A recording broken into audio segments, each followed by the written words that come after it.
అందరికీ నమస్కారం. ఈరోజు మనం చెప్పుకోబోయే కథ చిన్న వదిన. కథలోకి వెళ్ళబోయే ముందు మీరు కనుక మన ఛానల్ని ఫస్ట్ టైం చూస్తున్నట్లయితే తప్పకుండా మన ఛానల్ని లైక్ చేయండి, షేర్ చేయండి, సబ్స్క్రైబ్ చేయండి, బెల్ ఐకాన్ క్లిక్ చేసి ఆల్ అనే బటన్ని ప్రెస్ చేయడం మర్చిపోకండి. కథని ఎక్కడ స్కిప్ చేయకుండా వినండి. మరి కథలోకి వెళ్ళిపోదామా? శ్రీనివాస్కి తల్లిదండ్రులు ఇచ్చింది తగుపాటి ఆస్తి మాత్రమే. ఆయన దాన్ని కూడా వృధా చేసే వ్యక్తి కాదు, చాలా కష్టపడే వ్యక్తే. చిన్నప్పటి నుంచి ఆయన తల్లిదండ్రులు ఆయనకి నేర్పించింది మా నాన్నలేమిచ్చారు, మా తాతలేమిచ్చారు అనే దాంతో పిల్లలు పెరిగి పెద్దవాళ్ళు అవ్వకూడదని, వాళ్ళు కష్టపడాలని, మేమిచ్చేది ఎటు ఇస్తామని. వాళ్ళెంత సంస్కారవంతులంటే ఆయనకి ఇలా సుహాసినితో వివాహం కుదిరిందో లేదో వెంటనే శ్రీనివాస్ పేరు మీదట పెట్టాల్సినటువంటి ఆస్తి వాటా పెట్టేశారు. అయితే ఆయన పీజీ వరకు చదువుకున్నాడు. సిటీలో ఒక ప్రైవేటు ఉద్యోగంలో ఉన్నాడు. ఆ ప్రైవేటు ఉద్యోగం చేసుకుంటూనే సుహాసినిని పెళ్లి చేసుకున్నాడు. చేసుకున్న తర్వాత పూర్వీకులు ఏదైతే కనుక ఆయనకి అప్పచెప్పారో దాంట్లో ఆయన వచ్చిన ఇంట్లో వాటా మాత్రమే అమ్మేసుకొని దాంతో సిటీలో ఒక ఇల్లు కట్టుకున్నాడు. ఇక తల్లిదండ్రులు ఇచ్చినటువంటి 3 ఎకరాల పొలం, దానికి తోడు వాళ్ళు ఇచ్చినటువంటి ఒక 10 లక్షల క్యాషు, ఒక స్థలం. ఆ స్థలాన్ని జాగ్రత్తగా అక్కడ అమ్మేసి మళ్ళీ సిటీలో కొన్నాడు. కొని వాళ్ళు ఇచ్చిన ఆ 10 లక్షల క్యాష్ని వీళ్ళ ఫ్యూచర్కి రిటైర్మెంట్కి ఉంటుందని తీసుకెళ్ళి మ్యూచువల్లో పెట్టాడు. ఆ పొలాన్ని ఆయన అమ్మకుండా ఇచ్చిన 3 ఎకరాల పొలాన్ని కౌలుకి ఇచ్చేశాడు. ఇక ఆయన ఉద్యోగానికి వెళ్ళేవాడు. వచ్చే జీతం తినడానికి ఉండడానికి సరిపోద్ది. సొంతిల్లే కాబట్టి ఇంటద్ద లేదు కాబట్టి కాస్త భరోసాగా ఉండొచ్చు. అంతా దాంట్లో ఆయన ఒక స్కూటర్ మాత్రం కొనుక్కున్నాడు. ఇక మనిషి మిషన్ కన్నా ఎక్కువగా కష్టపడటం ఆయనకు అలవాటు. పొద్దున్నే లేస్తాడు, వాకింగ్కి వెళ్ళొస్తాడు. వెళ్ళి రాగానే అలా హడావిడిగా ఆయన తన పనులన్నీ ముగించేసుకొని దేవుడికి దండం పెట్టుకొని ఇక బాక్స్ పెట్టించుకుంటాడు సుహాసిని చేత. పెట్టించుకొని వీధిన పడ్డ మనిషి ఉద్యోగానికి వెళ్తాడు. ఉద్యోగంతో పాటు ఎల్ఐసీలు చేయిస్తాడు. ఎల్ఐసి ఏజెంట్గా వర్క్ చేస్తూ దాని మీద 4 రూపాయలు కళ్ళ చూస్తాడు. అదైపోయిన తర్వాత ఖాళీ స్థలాలు ఉంటే అక్కడ ఫ్లాట్స్ అమ్మే బ్రోకర్గా వర్క్ చేస్తాడు. అది చాలదని ఇల్లు ఎక్కడైనా ఉన్నాయంటే ఆ ఇళ్ళమ్మే బ్రోకర్ పనిచేస్తాడు. ఎక్కడన్నా కాస్త చిన్నపాటి స్థలాలు ఉన్నాయంటే వాటిల్లో ఆయన తనే దగ్గరుండి కాంట్రాక్టర్ లాగా ఇంతని తీసుకొని ఇల్లు కట్టించి ఇస్తూ ఉంటాడు. ఇలా ఏ వైపు నుంచి రూపాయి వస్తుంది అన్నా సరే ఖాళీగా ఒక్క క్షణం కూడా ఉండడు. ఇంత దాంట్లో సుహాసిని ఎందుకు పనికిరాదు, ఆయనకి తగిన భార్యగా. ఇంట్లో ఇంటి పని, వంట పని కూడా అంతంత మాత్రమే. ఒక్క వంట చేయడానికి తప్ప ఇంట్లో బట్టలకు మిషన్ ఉందే, పనమ్మాయి పని చేసుద్దే. సుహాసినికి మిషన్ వచ్చు, కుట్టాలంటే ఒళ్ళు బద్ధకం. సుహాసినికి వంటలు చాలా బాగా వచ్చు. ఏ పచ్చళ్ళ వ్యాపారము లేకపోతే ఏదో ఒకటి పెట్టుకుంటే కనీసం రోజుకి ఒక 500 వచ్చినా ఆడోళ్ళు ఖాళీగా ఉండటం ఎందుకు అనేది ఆయన తరీఖా. అస్సలు అవి చెవికి ఎక్కించుకోదు. చదువుకుంది ఇంటర్మీడియట్ వరకు. 5వ తరగతి పిల్లల వరకు ట్యూషన్ చెప్పుకున్నా కూడా నెలకు ఒక 10,000 కళ్ళకు కనపడవా అంటే అస్సలు ఒళ్ళు వంచటం అనేదే ఉండదు. ఇక ఆయన వాదనలు, గొడవలు, ఇష్యూలు పెట్టుకునే మనిషి కాదు. పరువుకి ఆయన ప్రాణం పెడతాడు. అంతా దాంట్లో కూడా పెళ్ళాన్ని కొట్టటాలు, తిట్టటాలు ఇలాంటివి ఉండవు. అలాగని వెకిలి మాటలు మాట్లాడటాలు, జోకులేటాలు, పెళ్ళాం బొడ్లో తాళాలు గుత్తిలా ఉంటాం, పెళ్ళాం కొంగుకి ఇక కట్టుకొని తిరిగే మొగుళ్ళ ఉంటాం, పెళ్ళాం కూర్చోమంటే కూర్చొని, నుంచోమంటే నుంచునే మొగుడు ఆయన కాదు. ఇంట్లోకి ఏదే తక్కువ కాకుండా చూసుకుంటాడు ఆయనే స్వయంగా. నెలొచ్చేపాటికి పాలవాడి బిల్లు ఆయనే కడతాడు, కరెంటు బిల్లు ఆయనే కడతాడు, పనమ్మాయికి ఆయనే డబ్బులు ఇస్తాడు, సరుకుల కొట్లో సరుకులు ఆయనే తీసుకొస్తాడు, వారానికి ఓసారి కూరగాయలు తెస్తాడు. తెచ్చేటప్పుడే వారానికి సరిపడా ప్రతిరోజు కడుపు నిండా తిండి మాత్రం బలవర్ధకమైంది తినాలి అనే దాంతో వారంలో కంపల్సరీగా కూడా 2 రోజుల పాటు నాన్ వెజ్, దట్టు గుడ్లు ఉంటాయి. ఇక మిగతా 4 రోజుల పాటు మెనూలో చికెను, మటను, ఫిష్, ప్రాను ఉంటుంది. ఒకరోజు మాత్రం కంప్లీట్ వెజ్జే ఉంటుంది. ఇలా లెక్క కట్టి అన్నీ తీసుకొచ్చి ఆవిడ చేతిలో పెట్టి ఫ్రూట్స్ కూడా అలాగే తీసుకొస్తాడు ఆయన లెక్క ప్రకారం. ఈరోజు ఈ ఫ్రూట్స్ సీజనల్ ఫ్రూట్స్ ఏవైతే ₹1 రేటు తక్కువ ఉన్నాయో వాటినే బేరమాడి సాయంకాలం ఆయన వచ్చేటప్పుడు ఆయన ఆఫీస్ దగ్గర ₹1 తక్కువకే ఇస్తారు ఆయనకి. దాంతో ఇక మాట్లాడి ఒకరి దగ్గర ఖాతా పెట్టుకొని అక్కడి నుంచి తీసుకొస్తాడు. తిండి విషయంలో ఏ లోటు ఉండదు. అలాగని దుబారా చేయటం, అలాగని చెప్పి డాబులకి పోవటం ఆయనకి అలవాట్లేదు. ప్రతి పండక్కి బట్టలు కొనటం లాంటివేవి ఉండవు. సంవత్సరానికి భార్యకి ఆయన ఒక 6 చీరలు, 6 అడుగు లంగాలు, 6 బ్లౌజులు కుట్టిస్తాడు. ఆయన 1 డజన్ కుట్టించుకుంటాడు. అవి కాక పెళ్లి రోజు కోసం ఒక జత, ఆవిడ పుట్టినరోజుకి ఆయన పుట్టినరోజుకి చెరో జత తీసుకుంటాడు. ఇక అంతే. అలా దాంతో కాలం గడుపుకు రావాలి. గొంతెమ్మ కోరికలు కోరటం, కొండ మీద కూతులు కావాలంటాం ఇలాంటివి అడిగితే ఆయన దగ్గర అసలు చెల్లవు. సుహాసిని దగ్గర ఆయనేమి కానీ కట్న కానుకలు తీసుకొని పెళ్లి చేసుకోలేదు. నిజం చెప్పాలంటే గనక సుహాసిని పుట్టింటి వాళ్ళు సుహాసిని అక్కలకి, సుహాసిని చెల్లెలకి వాళ్ళు 4 ఆడపిల్లలు, ఒక్కడే మగపిల్లాడైతే బాగానే ఇచ్చి చేసుకున్నారు. కానీ సుహాసిని దగ్గరికి వచ్చేపాటికి పెళ్లి చేసి పంపారే తప్ప వాళ్ళేమి గ్రామ్ బంగారం పెట్టలేదు. కనీసం 1 డజను బట్టల జతలు పెట్టలేదు. పిల్లని మాత్రమే పంపించారు వీళ్ళింటికి. శ్రీనివాస్ అమ్మా నాన్నలు ఆ విషయం తప్పు పట్టింది లేదు, ఆయన తప్పుగా అనుకుందే లేదు. తాళి పులుసు, నల్లబూసలు, ప్రధాన పొంగరం ఆ రోజుల్లో శ్రీనివాసు తల్లి తండ్రి పెట్టారు సుహాసినికి. ఆ తర్వాత ఇక ఆయన పెళ్లి చేసుకున్న తర్వాత రూపాయి పొదుపు చేసి 3 ఏళ్ల వరకు పిల్లల్ని కనొద్దని స్కీములు కట్టి సుహాసినికి బంగారం అన్నా బట్టలన్నా పంచప్రాణాలు. దాంతో ఓ 10 పట్టు చీరలు ఆయనే కొనిపెట్టాడు. అవి కాకుండా భార్య కోసమనే ఆయనే రూపాయి దాచి స్కీములు కట్టి ఒక హారం, ఒక నెక్లెస్, అలాగే ఆయనే ఒక 1/2 డజను గాజులు, వాటితో పాటు ఒక 5-6 ఉంగరాలు, 5-6 జతల పోగులు చేయించాడు. ఇక అక్కడి నుంచి ఆ వ్రతమని, ఈ నోమని, ఆ పూజని అప్పుడొక వస్తువు కొనుక్కుంటూ ఈ 3 సంవత్సరాల్లో సుహాసినికి బంగారం అన్నా, పట్టు చీరలన్నా ఎందుకో పిచ్చి. దాంతో బాగా పోగు చేసుకుంది. ఇక పర్వాలేదులే, పోనీలే, సామని పెళ్ళామేనని చెప్పి ఉన్న దాంట్లోనే రూపాయి పొదుపు చేసి ఆయన సంపాదనతో కొనిపెట్టిందేనని ఆయన ఏమీ అనలేదు. ఆ తర్వాత ఇక సుహాసిని ఆపేయమన్నాడు. ఆ తర్వాత గర్భవతి అయ్యింది. గర్భవతి అయిన తర్వాత మొదటి కాన్పులో ఒక కొడుకు పుట్టాడు, లోకేష్. తర్వాత మళ్ళీ గర్భవతి అయ్యింది. ఆ తర్వాత రెండో కాన్పులో మరో కొడుకు పుట్టాడు, కార్తికేయ అని పేరు పెట్టుకున్నారు. పెద్దవాడికి రెండో వాడికి 3 సంవత్సరాల తేడా ఉంటుంది. ఆ తర్వాత ఇక సుహాసినికి ఆపరేషన్ చేయించేశాడు. ఆయన లోకం ఆ 2 పిల్లలే. పిల్లల్ని చాలా బాగా చదివించాలనేది ఆయన తాపత్రయం. ఉన్నంతలో రూపాయి కూడబెట్టేది వాళ్ళ కోసమే. దాంతోనే వాళ్ళ చదువుల విషయంలో కాంప్రమైజ్ అవ్వకూడదనుకునే సగటు మధ్యతరగతి తండ్రి ఆయన. పిల్లల్ని ఆయనేమి చిన్న ఏ గవర్నమెంట్ స్కూళ్ళల్లోనో లేకపోతే మామూలు కాన్వెంటుల్లోనో చేర్చాలనుకోలే. మంచి స్కూల్లోనే ఆయన డొనేషన్ కట్టి పెద్దబ్బాయికి సీటు తీసుకుంటే చిన్నపిల్లాడు అప్పుడే టెస్టులు రాసి ఆయనకి చాలా తక్కువ ఫీజుతోనే ఒక మంచి స్కూల్లో సీటు తెచ్చుకున్నాడు. పెద్దబ్బాయికి అయ్యే ఖర్చుతో పోలిస్తే 1/4 కూడా చిన్నబ్బాయికి అవ్వదు. ఆయన సంతోషానికి అవధులు లేవు. దాంతో చిన్నపిల్లాడికి అసలు ఆ సీటు రావటమే చాలా గ్రేట్ అన్నారు ఆయన స్నేహితులు. అలా పిల్లలిద్దరినీ జాయిన్ చేసి చదివిస్తూ ఉండగా పెద్దబ్బాయి పుట్టిన 10 సంవత్సరాలకే చిన్నబ్బాయి పుట్టినటువంటి 7 సంవత్సరాలకి సుహాసిని ఒక రోజున పెద్ద వాంతి చేసుకొని కళ్ళు తిరిగి పడిపోయింది. ఏమైందోనని ఆయన హాస్పిటల్కి పరిగెత్తుకుంటూ తీసుకెళ్తే ఫ్యామిలీ మొత్తానికి ఆయన ముందే హెల్త్ ఇన్సూరెన్స్లు, ఎడ్యుకేషన్ ఇన్సూరెన్స్లు అన్నీ చేయించుకొనే ఉన్నాడు. అయితే ఆవిడ గర్భవతి అయిందని చెప్తే వాట్ అని కూర్చుండిపోయాడు ఆయన. ఆపరేషన్ ఫెయిల్ అయింది సార్ అని చెప్పేసరికి సుహాసిని ముసిముసి నవ్వులు నవ్వుకుంటూ మెలికి తిరిగిపోయింది. నీ మొహానికి ఇప్పుడు అదొకటే తక్కువ, అబార్షన్ చేసేయండి డాక్టర్ డాక్టర్ చండాలంగా పెద్దోడికి 10 ఏళ్ళు చిన్నోడికి 7 ఏళ్ళు ఉన్నప్పుడు ఇది కడుపేసుకొని తిరిగి ఇప్పుడు పిల్లల్ని కంటం అవసరమా అంటే కూతురు పుట్టుద్దేమోనండి ఉంచుకుంటానుగా అందే. అయితే అన్ని టెస్టులు చేసిన డాక్టరు ఆవిడకి అబార్ట్ చేయడం కుదరదని 4th మంత్ కూడా ఆల్రెడీ రన్నింగ్లో ఉందని 5th మంత్ రాబోతోంది ఇంకో 15 రోజుల్లో.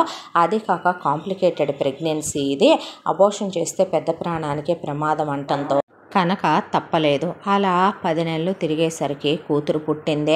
కూతురు పేరు శ్రావణి అని పెట్టారు. ఇక పిల్లలు ముగ్గురిని ఈసారి ఎందుకు వచ్చిన దరిద్రమని ఆయనే ఆపరేషన్ చేయించుకొని కంటికి రెప్పలాగా పెంచి పెద్ద చేయటం మొదలుపెట్టాడు.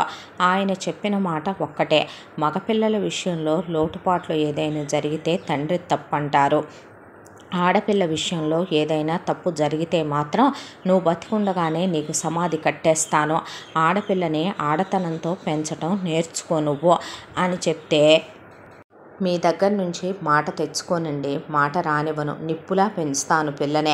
పిల్ల ఏ తప్పు చేసినా నేను అలాంటి దాన్ని అయితేనే అది అలాంటిదని మీరు గుర్తుపెట్టుకోండి. మన అమ్మాయిని నా అంత శీలవంతురాలుగా నేను పెంచకపోతే గనక మీరు నన్ను కుక్కను కొట్టినట్టు కొట్టండి అంది సుహాసిని. ఆయన ఏమీ మాట్లాడలా. ఆ తర్వాత ఆయన మాత్రం కొడుకులిద్దరి విషయంలో మాత్రం చిన్నప్పటి నుంచే చాలా మంచిగా పెంచుకురావాలన్నదే ఆయన తాపత్రయం. కూతుర్ని కూడా ఆయన ఎప్పుడూ అతిగారాబం చేయడు, కొడుకుల్ని ఆయన అలా చేసేది ఉండదు. ఆయన ఎలాగైతే కనుక ఆలోచిస్తాడో ఆయన ఆలోచన విధానం, ఆయన క్రమశిక్షణ, ఆయనలో ఉండే నిస్వార్థత, మంచితనం, ఆయనలో ఉండే పట్టుదల, పొదుపరి గుణం, ఆయనలో ఉండేటటువంటి టాలెంట్, తెలివితేటలు, మాటకారితనం మొత్తం మౌనంతో సహా రెండో అబ్బాయి కార్తికేయకి వచ్చాయి. కార్తికేయ అసలు గట్టిగా మాట్లాడు, ఏదున్నా మనసులో ఆలోచించి తక్కెట్లో వేసి తూచినట్టుగా తండ్రిలాగా ఆలోచించాకే మాట పెదవి దాటి వస్తుంది.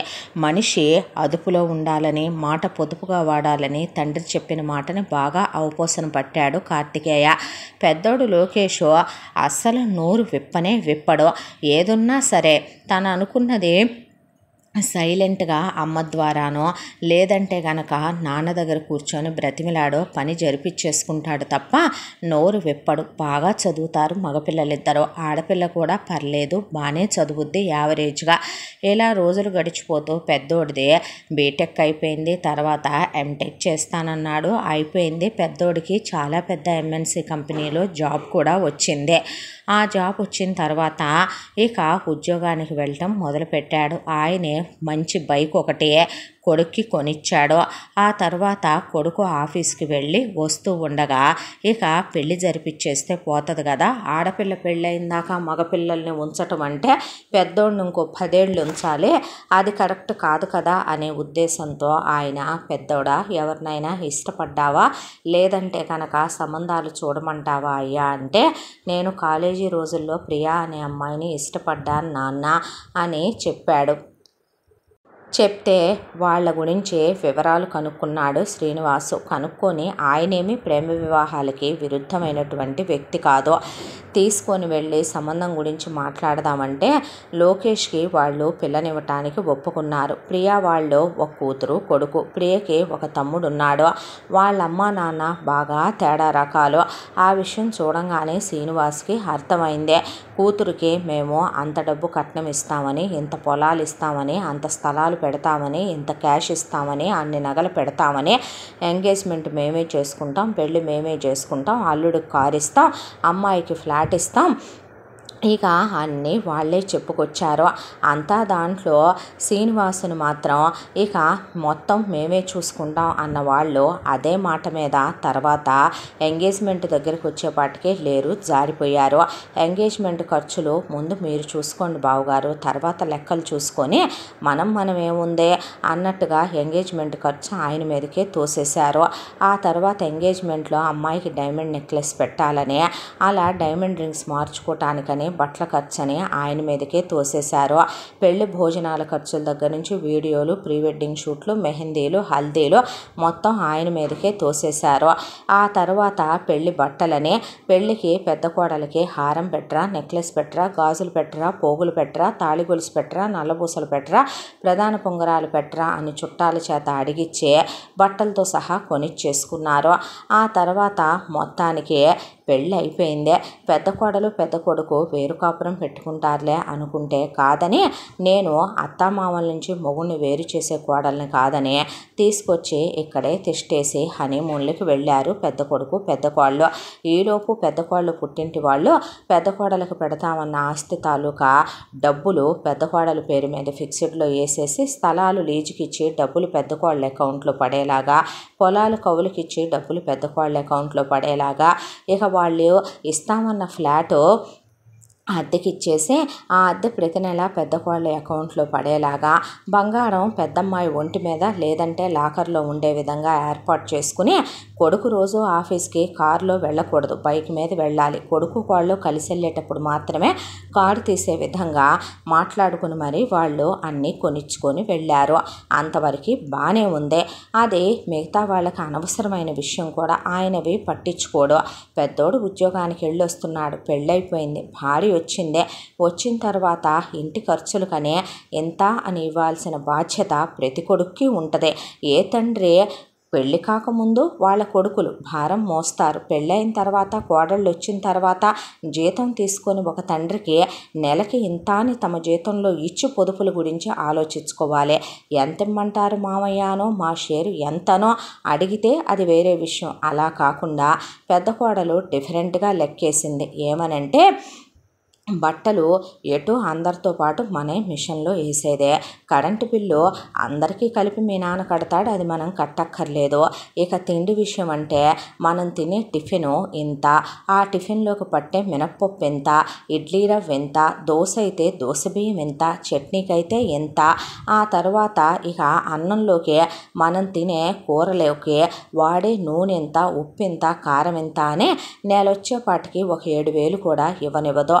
వచ్చినటువంటి జీతం అలా మొగుడిదే తన అకౌంట్లోకి వెళ్ళిపోద్ది. పెద్దోడు నోరెత్తటమే మానేసి పెద్ద కోళ్ళు కొంగు పట్టుకొని తిరుగుతూ బొడ్లో తాళాలు గుత్తులో ఒకళ్ళ తయారయ్యే, పెళ్ళాం అడుగులకి మడుగులొత్తుతో ఆడంగి వెదవల చవట సన్నాసిలా తయారైపోయాడని ఆయనకి చాలా త్వరలోనే అర్థమైంది. వెళ్ళిపోమ్మంటే అసహ్యంగా ఉంటుందని ఆయన అనలేక ఆ మాట ఆగటం అంతే. అసలు ఎంతోటి 7,000 8,000 నేను ఎందుకు తీసుకుంటున్నానో, అది కూడా 2 నెలలకి 3 నెలలకి మొగుడిని తీసుకొని ట్రిప్పులకి వెళ్ళొద్ది పెద్ద కోళ్ళు. వెళ్ళినప్పుడు దట్టు ఫారిన్ ట్రిప్పులు వెళ్ళొద్ది. వాళ్ళ అమ్మగారు వాళ్ళు బాగా దోసి పెడతారు. వెళ్ళినప్పుడు అక్కడ ముష్టివి రోడ్ల మీద అమ్మేవి, ఇక ఫుట్పాత్ల మీద ప్లాట్ఫారాల మీద అమ్మేవి తీసుకొని వస్తుంది. తీసుకొచ్చి అత్తయ్య ఇది మీకోసం అంటే అక్కడ పెట్టెళ్ళమ్మ అంటది సుహాసిని. ఇక సుహాసిని ఎప్పుట్లాగా వంట మనిషి డ్యూటీ సుహాసినిదే, పనమ్మాయి డ్యూటీ పనమ్మాయిదే. బట్టల మిషన్లోకి ఎప్పట్లానే వెళ్ళిపోతాయి. అంతా దాంట్లో శ్రీనివాసుని మామయ్య మీకు అంటే, నాకు అలాంటి వాడే అలవాట్లేదులేమ్మ, తీసుకెళ్ళి ఇక్కడి నుంచి అని ఆయన ముట్టుకోడు. ఆ తర్వాత ఇక కార్తికేయనే, నాకు అది తెచ్చిపెట్టవా, ఇది తెచ్చిపెట్టవా, మామయ్య అది చేసి పెట్టరా, ఇది చేసి పెట్టరా, అత్తయ్య అదొండి పెట్టవా, ఇదొండి పెట్టవా అని బాగా వాడుద్ది పెద్ద కోడలు. ఆ తర్వాత కార్తీక్ నీ కోసం తెచ్చాను అంటే, ఏమనుకోవద్దొదిన, నాకు అలాంటి వాడే అలవాటు లేదు, అలాంటి ఇంకెప్పుడు నాకు ఇవ్వాలని ట్రై చేయొద్దు, నేను అలాంటివి తీసుకొని నాకు ఇష్టం ఉండదు అని కార్తికేయ అక్కడి నుంచి లేచి వెళ్ళిపోయేవాడు.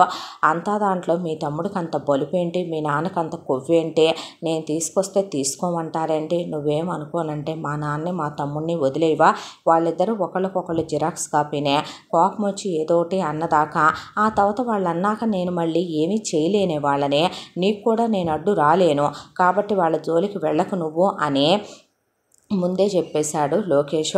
అంతా దాంట్లో మాత్రం శ్రావణి ఇక ప్రియ అంటే పడి చచ్చిపోద్ది. పెద్ద వదిన అంటే అసలు అడుక్కు తినేవాళ్ళు, ముష్టెత్తుకునేవాళ్ళు, బిచ్చగాళ్ళు, రోడ్డు సైడ్న అనకూడదులే కానీ వ్యాంపులు కూడా పిలిస్తేనే వెళతారేమో, వెళ్ళి పెద్ద వదిన గదిలో కూర్చొని ఇక పెద్ద వదినకి కాళ్ళొత్తుతో ఆ మాటలు ఈ మాటలు ప్రియ చెప్తే పనులన్నీ చేసి పెట్టి, ప్రియ వాడేసిన లిప్స్టిక్లు, ప్రియ వాడేసిన అండర్ గార్మెంట్స్, ప్రియ వాడేసిన బట్టలు, ప్రియా వాళ్ళ పుట్టింటి వాళ్ళ దగ్గర నుంచి వాడేసినటువంటి అయ్యి తీసుకొచ్చిస్తే అవి చాలా ఘనంగా వేసుకొని వెళ్ళి తన ఫ్రెండ్స్ అందరికీ మా పెద్దోదిని తెచ్చింది తెలుసా, అబ్రాడ్ వెళ్ళి అక్కడ ముష్టి లిప్స్టిక్లు, ముష్టి నెయిల్ పాలిష్లు తెచ్చినా కూడా ఫారెన్ నుంచి తెచ్చింది నా కోసమని ఓపెన్గా చెప్పాలంటే గనక పెద్దోదినంటే గనక తలకాయని నరికిచ్చేయమన్నంత ఇష్టం. అసలు పెద్దోదిన గీసిన గీటు దాటదో. పెద్దోదినతో చాడీలు చెప్పటం, పెద్దోదినతో కలిసి జోకులేయటం, పెద్దోదినతో కలిసి చుట్టుపక్కల విషయాలన్నీ డిస్కస్ చేయటం, వయసుకు మించిన వ్యవహారాల్లో ఉండటం, వాళ్ళు వీళ్లతో లేచిపోయారని, మా ఫ్రెండ్ వాడితో బీటేస్తుందని, వీడితో సినిమాకి వెళ్ళిందని, వాడితో లిప్ లాక్ అయిందని అనవసరమైన చెత్తంతా మోసుకొచ్చి ప్రియకి చెప్పుద్ది శ్రావణి. ఆ విషయాలు ఇంట్లో వాళ్ళకి తెలియదు. సుహాసిని ఎప్పుడు చూసినా అయితే వంటగదిలో, లేదంటే గనక టీవీలో విచ్చలవిడిగా సినిమాలు సీరియల్స్ చూడటం, లేదంటే తెగ నిద్రపోద్ది మనిషి. అవి తప్ప ఇంట్లో ఆడపిల్ల ఎలా తయారవుతుందనేది పట్టించుకునే టైము సుహాసినికి అస్సలు ఉండదు. పెద్ద కోడలు ఏదైనా కావాలని అడిగితే 5 నిమిషాల ప్రకారం వండి పెద్ద కోడలికి పెట్టేయాలి. 2500 రూపాయలు పెట్టి ఒక లంగా ఓణి తీసుకొని, శ్రావ్స్ నీకోసమని 25K ఇదే 25,000 పెట్టి మా మమ్మీ తీసుకుంది నిజమా వదినా అని అదే వేసుకెళ్ళి కాలేజ్ అంతా చూపించే లేకీ రకం శ్రావణే. ఇక వాడేసిన లిప్స్టిక్లు, వాడేసిన కాజల్ పెన్సిల్స్, వాడేసిన మేకప్ థింగ్స్, తిని పడేసిన తర్వాత మిగిలిపోయిన పిజ్జా ముక్కలు, బర్గర్ ముక్కలు, వాడేసిన చెప్పులు, ఇలా అయ్యి అని వాడుకుంటూ వదిన గురించే డబ్బాలు కొడుతూ డప్పాలు చెప్తూ అసలు నెత్తికెక్కించుకొని కిందకి దిగదు పెద్దోదినంటే. నిజం చెప్పాలంటే గనక వీళ్ళిద్దరి మధ్య ఉండే డియో చాలా అసహ్యం వేస్తుంది పక్కన వినేవాళ్ళకే. ఇంత దాంట్లో ప్రియ ఏది చెప్తే అదే వినాలి ఆ ఇంట్లో, ఎవరైనా అన్నట్టుగా చెప్పొద్దు. కానీ అవి శ్రీనివాసు తన వరకు, కార్తికేయ తన వరకు రానివ్వరు. సుహాసిని అసలు పట్టించుకోదు. శ్రావణి కుక్కల్లే వెనకాలే తిరుగుతూ ఉంటుంది. లోకేష్ని అసలు ఆ ఇంట్లో ఎవడూ పట్టించుకోడు. ఇంత దాంట్లో ప్రియ వెంటనే ప్రెగ్నెన్సీలు వచ్చి ఇద్దరిని కనేయటం కూడా అయిపోయింది. కార్తికేయని మాత్రం నాకు అవి తెచ్చిపెట్టావా, ఈ తెచ్చిపెట్టవా, అవి చేసి పెట్టవా, ఈ చేసి పెట్టవా అని బయట పనులకు బాగా వాడేసుద్ది. పోనీలే అన్న భార్య అనే దాంతో తండ్రి ఎవరు ఏది చెప్పినా సరే పెద్దవాళ్ళు కాదనకూడదు అన్నాడని తన లిమిటేషన్స్ వరకు మాత్రం చేసి తీసుకొచ్చి అక్కడ పెడతాడు. అస్సలు మాట్లాడు కార్తీక్. ఆయన అలా 7,000 ఇచ్చినప్పుడు చూస్తూ చిన్న కొడుకు వైపు చూస్తుంటే నవ్వేసి అక్కడి నుంచి వెళ్ళిపోతాడు. అంతకు మించి కార్తికేయ ఏమీ మాట్లాడ్డు. ఇంత దాంట్లో ఇలా రోజులు గడిచిపోతూ పెద్ద కోడలు అహంకారం, పెద్ద కోడలు పుట్టింటి వాళ్ళ బడాయి, ఈలోపు పెద్ద కోడలు తమ్ముడికి పెళ్ళవటం, వాళ్ళు వాళ్ళకి తగిన దాన్నే తన పుట్టింటి దగ్గర నుంచి దోచుకొచ్చే ఒకదాన్ని చూసుకొని పెద్ద కోడలు తమ్ముడికి ఇచ్చి పెళ్లి చేయటం, ఆ పెళ్ళికని చెప్పి వీళ్ళ తలకాయలు తినేయటం, ఆ తర్వాత చుట్టాలందరినీ ఇక్కడ విడుదలకని దింపటం, వీళ్ళ బ్రెయిన్ అంతా ఇక ముక్కలు చేసుకొని మరీ సాల్ట్ పెప్పర్ వేసుకొని తినేసి వీళ్ళ చుట్టాలు మంచింగ్ చేసుకొని మరీ వెళ్ళిపోవటం, వాళ్ళకి ఎదురెదురు శ్రావణి గంటకో డ్రెస్ మార్చుకొని ఓవర్ యాక్టింగ్ చేస్తూ టీలు, కాఫీలు, జ్యూసులు, కూల్ డ్రింకులను తీసుకొని తిరగటం, లోకేష్ ప్రియ వెనకాలే తిరగటం, పిల్లల్ని సుహాసిని చూసుకోవటం, ఈ ఎంత దాంట్లో తలకాయ పగిలిపోయి కార్తీక్ అసలు గదిలోంచి బయటికి రాకుండా శ్రీనివాస్ ఆయనకి పనులున్నాయని బయటికి వెళ్ళిపోవటం, ఇలా జరిగిపోతూ రోజులు. కార్తీక్ దే ఎంటెక్ కంప్లీట్ అయిపోయింది. కార్తీక్ చాలా పెద్ద ఉద్యోగాన్ని సంపాదించాడు. ఒక రకంగా లోకేష్ కన్నా కూడా పెద్ద జాబ్ వచ్చింది. ఎందుకంటే చిన్నప్పటి నుంచి కూడా చాలా బాగా చదువుతాడు, తెలివైన వాడు, టాలెంటెడ్ కూడాను. ఆయన సంతోషానికి అవధులు లేవు శ్రీనివాస్కే.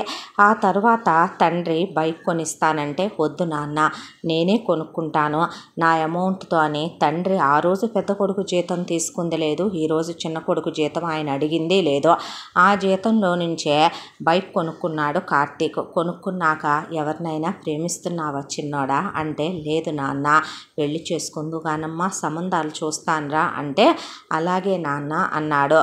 అలా చూసినటువంటి సంబంధాల్లో ఒక 4-5 సంబంధాలు కరెక్ట్ అనిపించలేదు. ఫైనల్గా ఒక అమ్మాయిని సెలెక్ట్ చేసుకున్నారు. ఆ అమ్మాయి పేరు శ్రీనిధే. వాళ్ళ అమ్మగారి పేరు అంజన, నాన్నగారి పేరు రాఘవ. ఆ అమ్మాయికి ఒక్కడే తమ్ముడు అమర్. పిల్లాడు మెడిసిన్ చదువుతున్నాడు. అయితే ముందు వాళ్ళ ఇంటికని వీళ్ళు వెళ్ళారు. వెళితే అసలు అక్కడ నచ్చిందే శ్రీనివాస్కి. శ్రీనిధి వాళ్ళ అమ్మ నాన్న చేసే మర్యాద, వాళ్ళకున్నటువంటి సంస్కారం, శ్రీనిధి తమ్ముడు పెద్దవాళ్ళకి ఇచ్చే గౌరవం, మర్యాద చూసి ఫిదా అయిపోయాడు ఆయన. పెద్ద కోడలు ఇంట్లో కనీసం కుక్కలకు ఇచ్చే మర్యాద కూడా వియ్యంకుడని ఆయనకి, ఆయన పెళ్ళానికి ఇవ్వరు. అంత హీనంగా మాట్లాడతారు పెద్ద కోడలు పుట్టింటి వాళ్ళు. అలాంటిదే వాళ్ళు ఎంత మర్యాదపూర్వకంగా ఉన్నారని తెగ నచ్చేశారు శ్రీనిధి వాళ్ళ ఫ్యామిలీ. దాంతో వెళ్ళి అలా కలిసిపోయాడు మాటలు చెప్తూ శ్రీనివాసు. వాళ్ళు కూర్చోబెట్టి చాలా బాగా మర్యాద చేశారు. సుహాసిని వెళ్ళేది వెళ్లకుండా దోలెక్కువ కాబట్టి 4 అమ్మలక్కల్ని తన పుట్టింటి వాళ్ళ సైడ్ నుంచి పిలిపించుకొని వెంటేసుకొని వెళ్ళింది ఆ పెళ్లి చూపులకే. పెద్ద కోళ్ళ కాలు మీద కాలేసి పిల్లల్ని లోకేష్ ఒళ్ళో కూర్చోబెట్టుకొని కూర్చున్నాక కూతురు పెద్ద వదిన్నే అతుక్కొని కూర్చుంది. ఇక అమ్మలక్కలందరూ ఒక దగ్గర కూర్చుంటే అమ్మాయి శ్రీనిధి రానే వచ్చింది. అందరూ చూశారు. పిల్ల చూడటానికి ముక్కు కన్ను తీరు చాలా బాగుంది. ఎంటెక్ దాకా చదువుకొని ఒక ఎంఎన్సీ కంపెనీలో జాబ్ చేస్తోంది ఆ పిల్ల. ఇద్దరు మాట్లాడుకుంటారని గదిలోకి పంపిస్తే కార్తికేయ శ్రీనిధి ఒకళ్ళ గురించి ఒకళ్ళు మాట్లాడుకున్న తర్వాత శ్రీనిధి సంగతి ఏమో కానీ కార్తికేయకి మాత్రం శ్రీనిధి పిచ్చి పిచ్చిగా నచ్చేసింది. దాంతో బయటకు వచ్చి అలా కూర్చున్న తర్వాత శ్రీనిధి కూడా వచ్చి ఒకళ్ళనొకళ్ళు చూసుకుంటూ అలా కూర్చున్నారు. ఈలోపు దూలమారి అమ్మలక్కలకి నోరూరుకోదు కాబట్టి ఇంతకీ ఏమండే రాఘవ గారు, ఏమమ్మా అంజనమ్మ, ఉన్నమాట ఉన్నట్టే మాట్లాడుకుందాం. ఇప్పుడు శ్రీనివాస్ గారి పెద్ద కోడలు ప్రియ బోలెడంతా కట్న కానుకలు తీసుకొచ్చింది. బోలెడంత బంగారం తెచ్చింది. అట్టహాసంగా పెళ్ళి దర్జాగా పిల్లల్ని కూడా కనేసి ఇక ఆ అమ్మాయి అత్తమామల నుండి మొగుడిని వేరు చేయకుండా చక్కగా ఇంటి పొట్టునే ఉంటూ ఆడపడుచుని ఆదరిస్తూ చక్కగా సంసారాన్ని నెట్టుకొస్తోంది. మరి మీ అమ్మాయి శ్రీనిధికి అమ్మాయి పేరులో నిధి ఉంటే సరిపోదు కదా, చదువుంటే అందం ఉంటే ఉద్యోగం ఉంటే సరిపోదు కదా. మరి మీరేం కట్న కానుకలు ఇస్తున్నారు, మీరెంత బంగారం పెడుతున్నారో, మీరెక్కడ ఎంగేజ్మెంట్ చేస్తున్నారు, ఎక్కడ పెళ్లి చేస్తున్నారు, ఎక్కడ ఆడపడుచు లాంఛనాలు ఇస్తున్నారు, ఎంత ఇస్తున్నారు ఆడపడుచు లాంఛనాలు, అత్తగారి లాంఛనాల సంగతి ఏంటి, తోడుకోడలకు పెట్టాల్సిన వాటి సంగతి ఏంటి అనే పాటికి వాళ్ళు మాట్లాడబోయేలోపు శ్రీనిధి లేచి నిలబడి చేతులు కట్టుకొని నుంచోనే, చూడండి కట్నాలు కానుకల గురించి మాట్లాడేటట్టయితే గుమ్మం అటువైపు ఉంది. ఇప్పుడే మీరు చక్కగా మర్యాదగా ఇక్కడి నుంచి వెళ్ళిపోవచ్చు. అసలు ఎందుకు ఇవ్వాలి కట్నం? నాలో ఏమైనా శారీరక లోపాలున్నాయా, మానసిక లోపాలున్నాయా, నేనేమైనా చదువు జ్ఞానం లేనిదాన్నా? నాకు వీధిలో ఒకళ్ళతో దారిలో వెళుతుంటే ఆ కుక్క అలా మురిగిందనో, ఈ కుక్క ఇలా మురిగిందనో అలాంటి విషయాలన్నీ పట్టించుకునే అలవాటు లేదు. ఇప్పుడు ఎవడో ఏదో చేసి తీసుకొచ్చాడనే ఇక వాళ్ళని చూసి మనం కూడా అలాగే ఉండాలి అనుకోను నేను. ఎవడు కట్నాలు తెస్తే నాకేంటి, ఎవడు కానుకలు తెస్తే నాకేంటి, మై ఫుడ్ ఆఫ్టర్ ఆల్ అక్కడ దాకా వస్తే దాందే ఉంది. ఇప్పుడు నేను పెళ్లి చేసుకునేదే కార్తికేయనా లేకపోతే ఆడపడుచునా తోడుకోడలనా? ఎందుకు ఇవ్వాలి ఆడపడుచుకి? ఆడపడుచు ఏమైనా నాతో కాపురం చేసుద్దా ఏంటి? తోడుకోళ్ళు ఏమైనా నాతో కాపురం చేసుద్దా? తోడుకోళ్ళు మొగుడుతో కాపురం చేసి కాదా ఇద్దరు పిల్లల్ని కందే? అత్తగారి లాంఛనాలు ఎందుకు ఇవ్వాలి? ఎక్కడున్నాయి? ఏ రూల్స్లో, ఏ రాజ్యాంగాల్లో రాసున్నాయి ఇవన్నీ? అసలు కట్నాలు కానుకలు తీసుకునే వాళ్ళని నేను చేసుకోనని ఎప్పుడో మా అమ్మ నాన్నకి చెప్పాను. అక్కడ దాకా వస్తే ఎంగేజ్మెంట్ ఖర్చులు, పెళ్లి ఖర్చులు ఏవైనా సరే చిరుసగం మీదనే నడుస్తాయి. ఇక్కడ మా వాళ్ళు ఏం పెడతారో అది నాకు పెట్టుకుంటారో. ఇక్కడ సమావేశం పెట్టే ఇక్కడ అందరికీ పబ్లిక్గా చెప్పాల్సిన అవసరం లేదు. నా ఇంటి పేరు మార్చుకొని నా కుటుంబాన్ని వదులుకొని పెళ్ళి అనే దాంతో నా భర్తే సర్వస్వం అనుకొని అత్తమామలే అమ్మా నాన్నలు అనుకొని నేను వచ్చి ఒక ఇంట్లో కోడలుగా ఉండి వాళ్ళ వంశాభివృద్ధి చేసి వాళ్ళ వంశానికి పేరు ప్రతిష్టలు తీసుకురావాలి. నేనేమైనా క్యారెక్టర్లు ఇస్తానా? ఎవరినైనా లవ్ చేసి 10 మందిని తిప్పేసిందాన్నా? నేనేమైనా భయపడిపోవటానికి అని మాట్లాడేపాటికి వచ్చిన చుట్టాలని ఇంక మీరు ఆపండమ్మా అని శ్రీనివాసు తప్పుగా అనుకోకు తల్లి, వాళ్ళని మేము అడగమనలేదు. మీ ఆంటీకి కాస్త పుట్టింటి మీద మక్కువ ఎక్కువతో వాళ్ళని తీసుకొచ్చిందమ్మ. ఎవ్వరూ ఇక్కడ కట్నకానుకలు తెచ్చిన వాళ్ళు లేరు. మీ ఆంటీ ఒంటి మీద కట్టుబట్టలతో వచ్చిందమ్మా. ఆ రోజే మా నిశ్చితాంబూలాల ఖర్చు, పెళ్లి ఖర్చు మా తల్లిదండ్రులే పెట్టుకొని దీనికి ఒంటి మీద ఉన్నాయన్నీ నేను చేయించినయే తల్లి. పెద్ద కోడలు తెచ్చింది అని వీళ్ళు చెప్తున్నారు. ఇప్పటి వరకు ఆవిడ తెచ్చింది లేదు, మాకు ఇచ్చింది లేదు, మేము తీసుకుందే లేదు. ఆవిడ పుట్టింటి వాళ్ళు ఏం పెట్టుకున్నారో ఆవిడకి పెట్టుకున్నారు. ఆవిడ పురిటి ఖర్చులు నావే, ఆవిడ పిల్లలకి ఇప్పటిదాకా అయ్యే టీకా ఖర్చులు నావే. నెలకి 5 నుంచి 7 వేల రూపాయలు మాత్రం వాళ్ళ నలుగురి మీద నాకు ఆవిడ ఈనాం ఇస్తారమ్మా. ఆ విషయాల గురించి ఇప్పుడు మనం ఇక్కడ మాట్లాడుకోవటం అనవసరమైన విషయమే. అయినా కాబోయే కోడలివి కాబట్టి నీకు నేను ఉన్నది ఉన్నట్టు చెప్తున్నాను. మా పెద్దబ్బాయి అంతకుముందు అప్పుడెప్పుడో పెళ్లి కాకముందు మగాడనే గుర్తింపు ఉండేదమ్మా. ఆ తర్వాత మొగుడైపోయాడా, ఆ తర్వాత పిల్లలకి తండ్రి అయిపోయాడా, బృహన్నలు అనేటటువంటి పోస్టులోకి వెళ్ళిపోయి చానాళ్ళు అయిపోయిందమ్మా. కాబట్టి వాడి గురించి నేను చెప్పను. ఇక నా కూతురంటావా, పెళ్లి చేసుకొని రేపు ఒక ఇంటికి వెళ్ళిపోద్దే. దానికి నువ్విచ్చేదేంటమ్మా? ఎవరికి ఎంత ఇవ్వాలో నాకు బాగా తెలుసు. మీ అత్తయ్య వంటగదిలో టీవీ సీరియల్స్ చూస్తూ టీవీలు సినిమాలకే అంకితమైపోయే మనిషే. అది మిగతా విషయాలు పట్టించుకోదు. దాని గురించి నువ్వు అసలు అనుకోవద్దు. నువ్వు కార్తికేయ గురించి మాత్రమే తీసుకునేటట్టయితే నిలువెత్తు 90 కేజీల బంగారం అమ్మ నా కొడుకు నాలాగే ఉంటాడు. నీలాంటి పిల్లనే భారీగా చేసుకోవాలనేది వాడి కోరిక. నువ్వు వీళ్ళన్న మాటలు పట్టించుకోకు తల్లి. నువ్వు అన్నట్టుగానే చేద్దాం, నువ్వు ఎలా చెప్తే అలాగే చేద్దాం అన్నాడు ఆయన. ఆ అమ్మాయిలో అప్పటి వరకు తను చూసిన తెలివితేటలు, మాట్లాడిన తీరు తనని ఆకట్టుకుంటే అంత స్ట్రైట్గా కొట్టినట్టే ఆ అమ్మాయి మాట్లాడిన మాటలు ఇంకా నచ్చేశాయి. లేచి నిలబడి శ్రీనిధి దగ్గరికి వెళ్ళి, అంతసేపు నాతో మాట్లాడాక కూడా నేను కట్నాలు అడుగుతానని ఎలా అనుకున్నావు నా గురించి అనేసరికి, అది కాదు ఏంట్రా నువ్వు కూడాను, నువ్వేంటో నాకు నేనేంటో నీకు తెలుసుకోకుండానే మనం పెళ్లి చేసేసుకుంటే ఎలా ఉంటుంది అని నవ్వాడు. ఆ తర్వాత వెంటనే పెళ్ళి ఖాయం అనుకొని సుహాసిని ఏమనుకోబాకమ్మా, ఐఎమ్ సారీ అందే. శ్రీనివాస్ ఆయన్ని పట్టించుకోవద్దు అన్న తర్వాత కార్తికేయకి శ్రీనిధి ఇంకా నచ్చిందే. అంజన, రాఘవ, అమర్ అదిరిపోయి నుంచొని మా అక్క స్ట్రైట్ ఫార్వర్డ్ బావా ఏమీ అనుకోవద్దు అన్నాడు అమర్. అన్నయ్య గారు తప్పట్టుకోకండి, పిల్ల ఏదున్నా మొహం మీదే మాట్లాడుద్దే. అది కరాఖండిగా ఉండే మనిషే. నేనేం పెట్టాలనేది నా బిడ్డకి పెట్టే పంపుకుంటాను, పెట్టకుండా ఎలా పంపుతానండి అన్నాడు రాఘవ. అయ్యయ్యో అసలు అవన్నీ మేము అడగలేదుగా అని. వీళ్ళంటే అంతా దాంట్లో శ్రీనిధి మాట్లాడిన మాట చెప్పుతో కొట్టినట్టు శ్రావణికి తగిలిందే. ఆడపడుచేవైనా నాతో కాపురం చేస్తుందా, దానికి ఎందుకు ఇవ్వాలి నేను ఆడపడుచు కట్నం అన్న మాట ఒకటే. తోడుకోళ్ళేవైనా గొప్ప తీసుకొస్తే కట్నాలు ఎవడ గొప్ప, దారింటెళ్ళే కుక్క ఏదో చేసిందని నేను చెయ్యాలి అని అంటే అది కరెక్ట్ కాదన్న మాట బాగా తగిలేసి అసలు ఇద్దరు ఒకళ్ళ మొహాలు ఒకళ్ళు చూసుకొని బాగా కచ్చపట్టారు శ్రీనిధి మీద.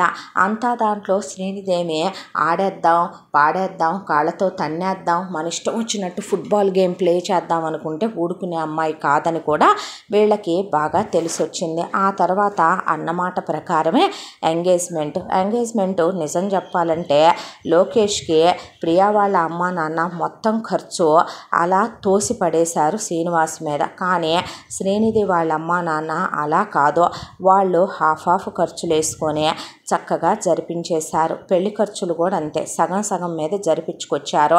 ఇక అబ్బాయి అమ్మాయి బట్టల విషయాల దగ్గర నుంచి బంగారం విషయం దాకా అన్నీ అలాగే జరిపించుకొచ్చారు. వీళ్ళు కనపడేలాగా పెట్టారు, వాళ్ళు అలా ఏమీ పెట్టలేదు. చక్కగా వాళ్ళు మాత్రం 2500 రూపాయల బట్టలు తీసుకొని 25,000 ట్యాగ్ లైన్లు వేసి సున్నాలు యాడ్ చేసి మార్చేసి ఏమీ పెట్టలేదు శ్రావణికి. ఉన్నది ఉన్నట్టుగానే పెట్టుకొచ్చారు వాళ్ళు. వెండి కుంకుమ భరణ, వెండి గంధం గిన్నె, ఎంగేజ్మెంట్లో ఆ అమ్మాయికి బట్టలు పెట్టారు. ఎవరికి కావాలి ముష్టి, మా పెద్దొదిన ఇచ్చే వాటితో పోలిస్తే రేపు నా పెళ్ళికి ఇదొక ముష్టి అనేసి, అది తప్ప నీకు ఎవరు నచ్చలేదా అని డైరెక్ట్గానే అడిగేసింది శ్రావణి కార్తికేయని. పళ్ళు రాల్ రాలుతాయి కొట్టానంటే. పిల్ల బచ్చాదానిలా ఉండు, పెద్ద పెద్ద మాటలు మాట్లాడామంటే మొహం పగులుద్దే.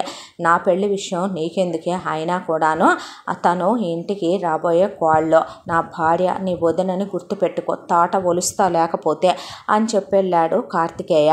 తండ్రితో నాకు ఈ సంబంధం నచ్చలేదంటే తనేమి నువ్వు చేసుకోబోయే మొగుడు కాదు కదే, నీకు నచ్చటానికి ఎక్స్ట్రాలు వాగితే మెండరం ఇరిసేస్తాననే పాటికి సుహాసిని నోర్మై నీకెందుకు అందే.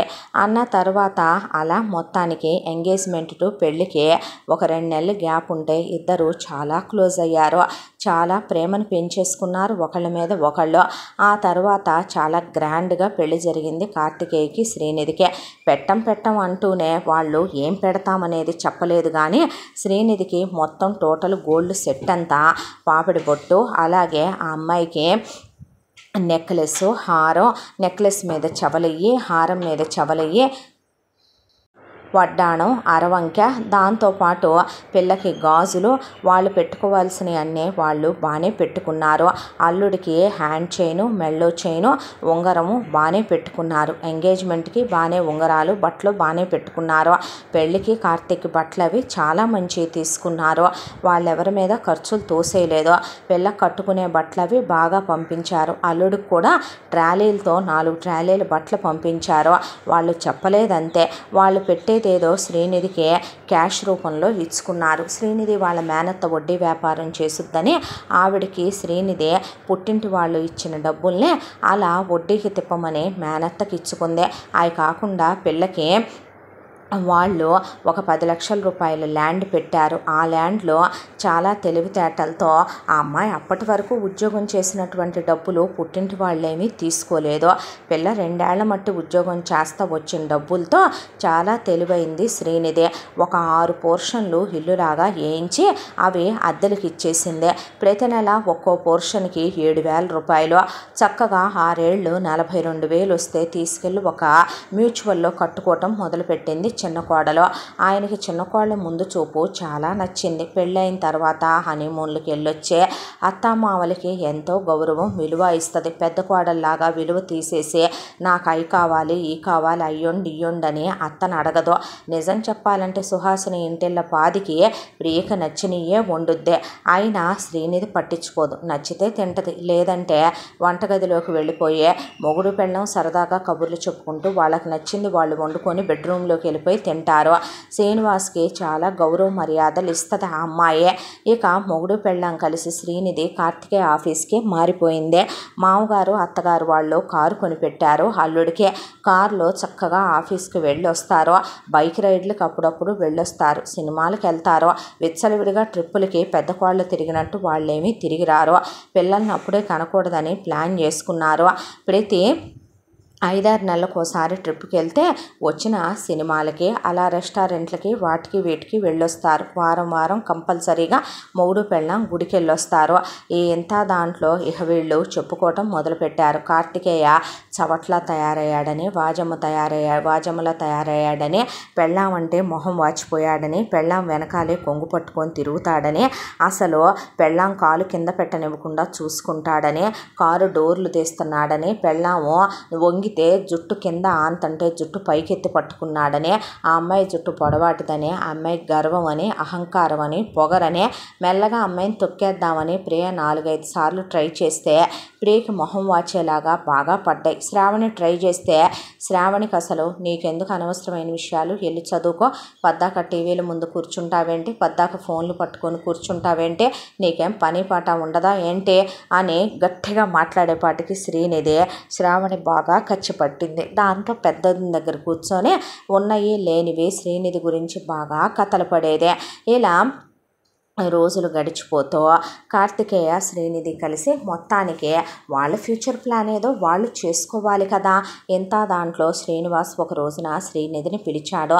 ఏమిటి మామగారు అంటే, ఇదిగోమ్మా ఈ డైరీ తీసుకో, ఈ డైరీ తీసుకొని ఇక నుంచి డిసెంబర్ 31 ఈరోజు, రేపు జనవరి 1 మేము సంపాదించేది ఏదున్నా సరే నేను నీకే లెక్క చెప్పి ఇస్తాను. ఈ ఇంట్లో సమర్థవంతమైన ఆడదే ఒక్కటి కూడా సరదా లేదు మీ అత్తయ్యతో సహా.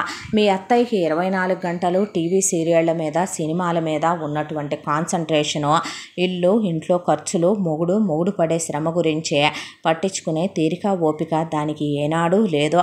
అది సమర్థవంతమైన ఆడది కాదు కాబట్టే నేను ఈ బాధ్యతని దానికి అప్పచెప్పలేను. ఇక నీ తోడుకోడలంటావా విచ్చలవిడి రకం. అలాంటి విచ్చలవిడి రకాలకి నేనింటి పెత్తనాలు అప్పచెప్పను.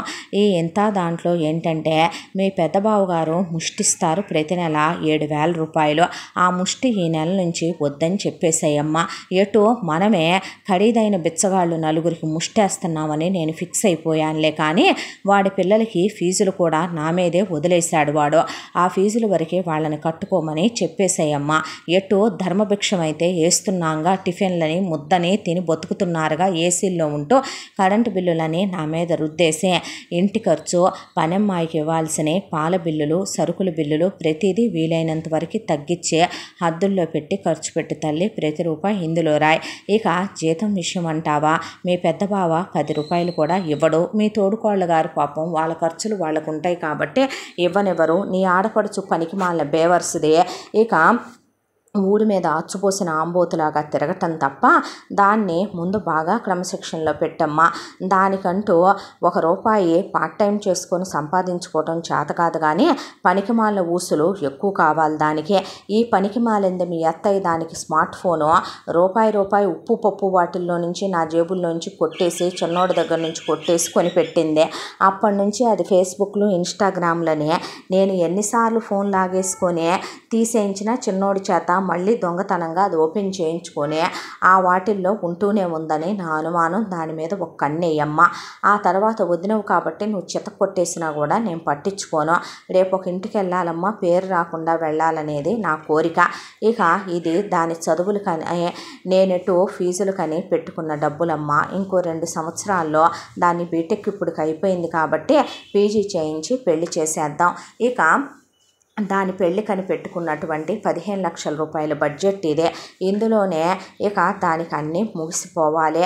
బంగారం కాస్త నేను ఆల్రెడీ స్కీములు కడుతూ ఉన్నాను. అందులో నుంచే కాస్త బంగారం నీకు ఎలాగైతే హారం నెక్లెస్ గాజులు పెద్ద కోడలకు పెట్టినట్టుగా నేను నీకు పెట్టలేకపోయినా ఉన్నంతలో ఒక మామగాడిగా పెట్టాను. అలాగే నీ ఆడపడుచుకు కూడా పెట్టి పంపిద్దాం. ఇవి జాగ్రత్త చేయి తల్లి ఇంటి ఖర్చులు చూసుకో అని ఆయన అప్పచెప్పాడు.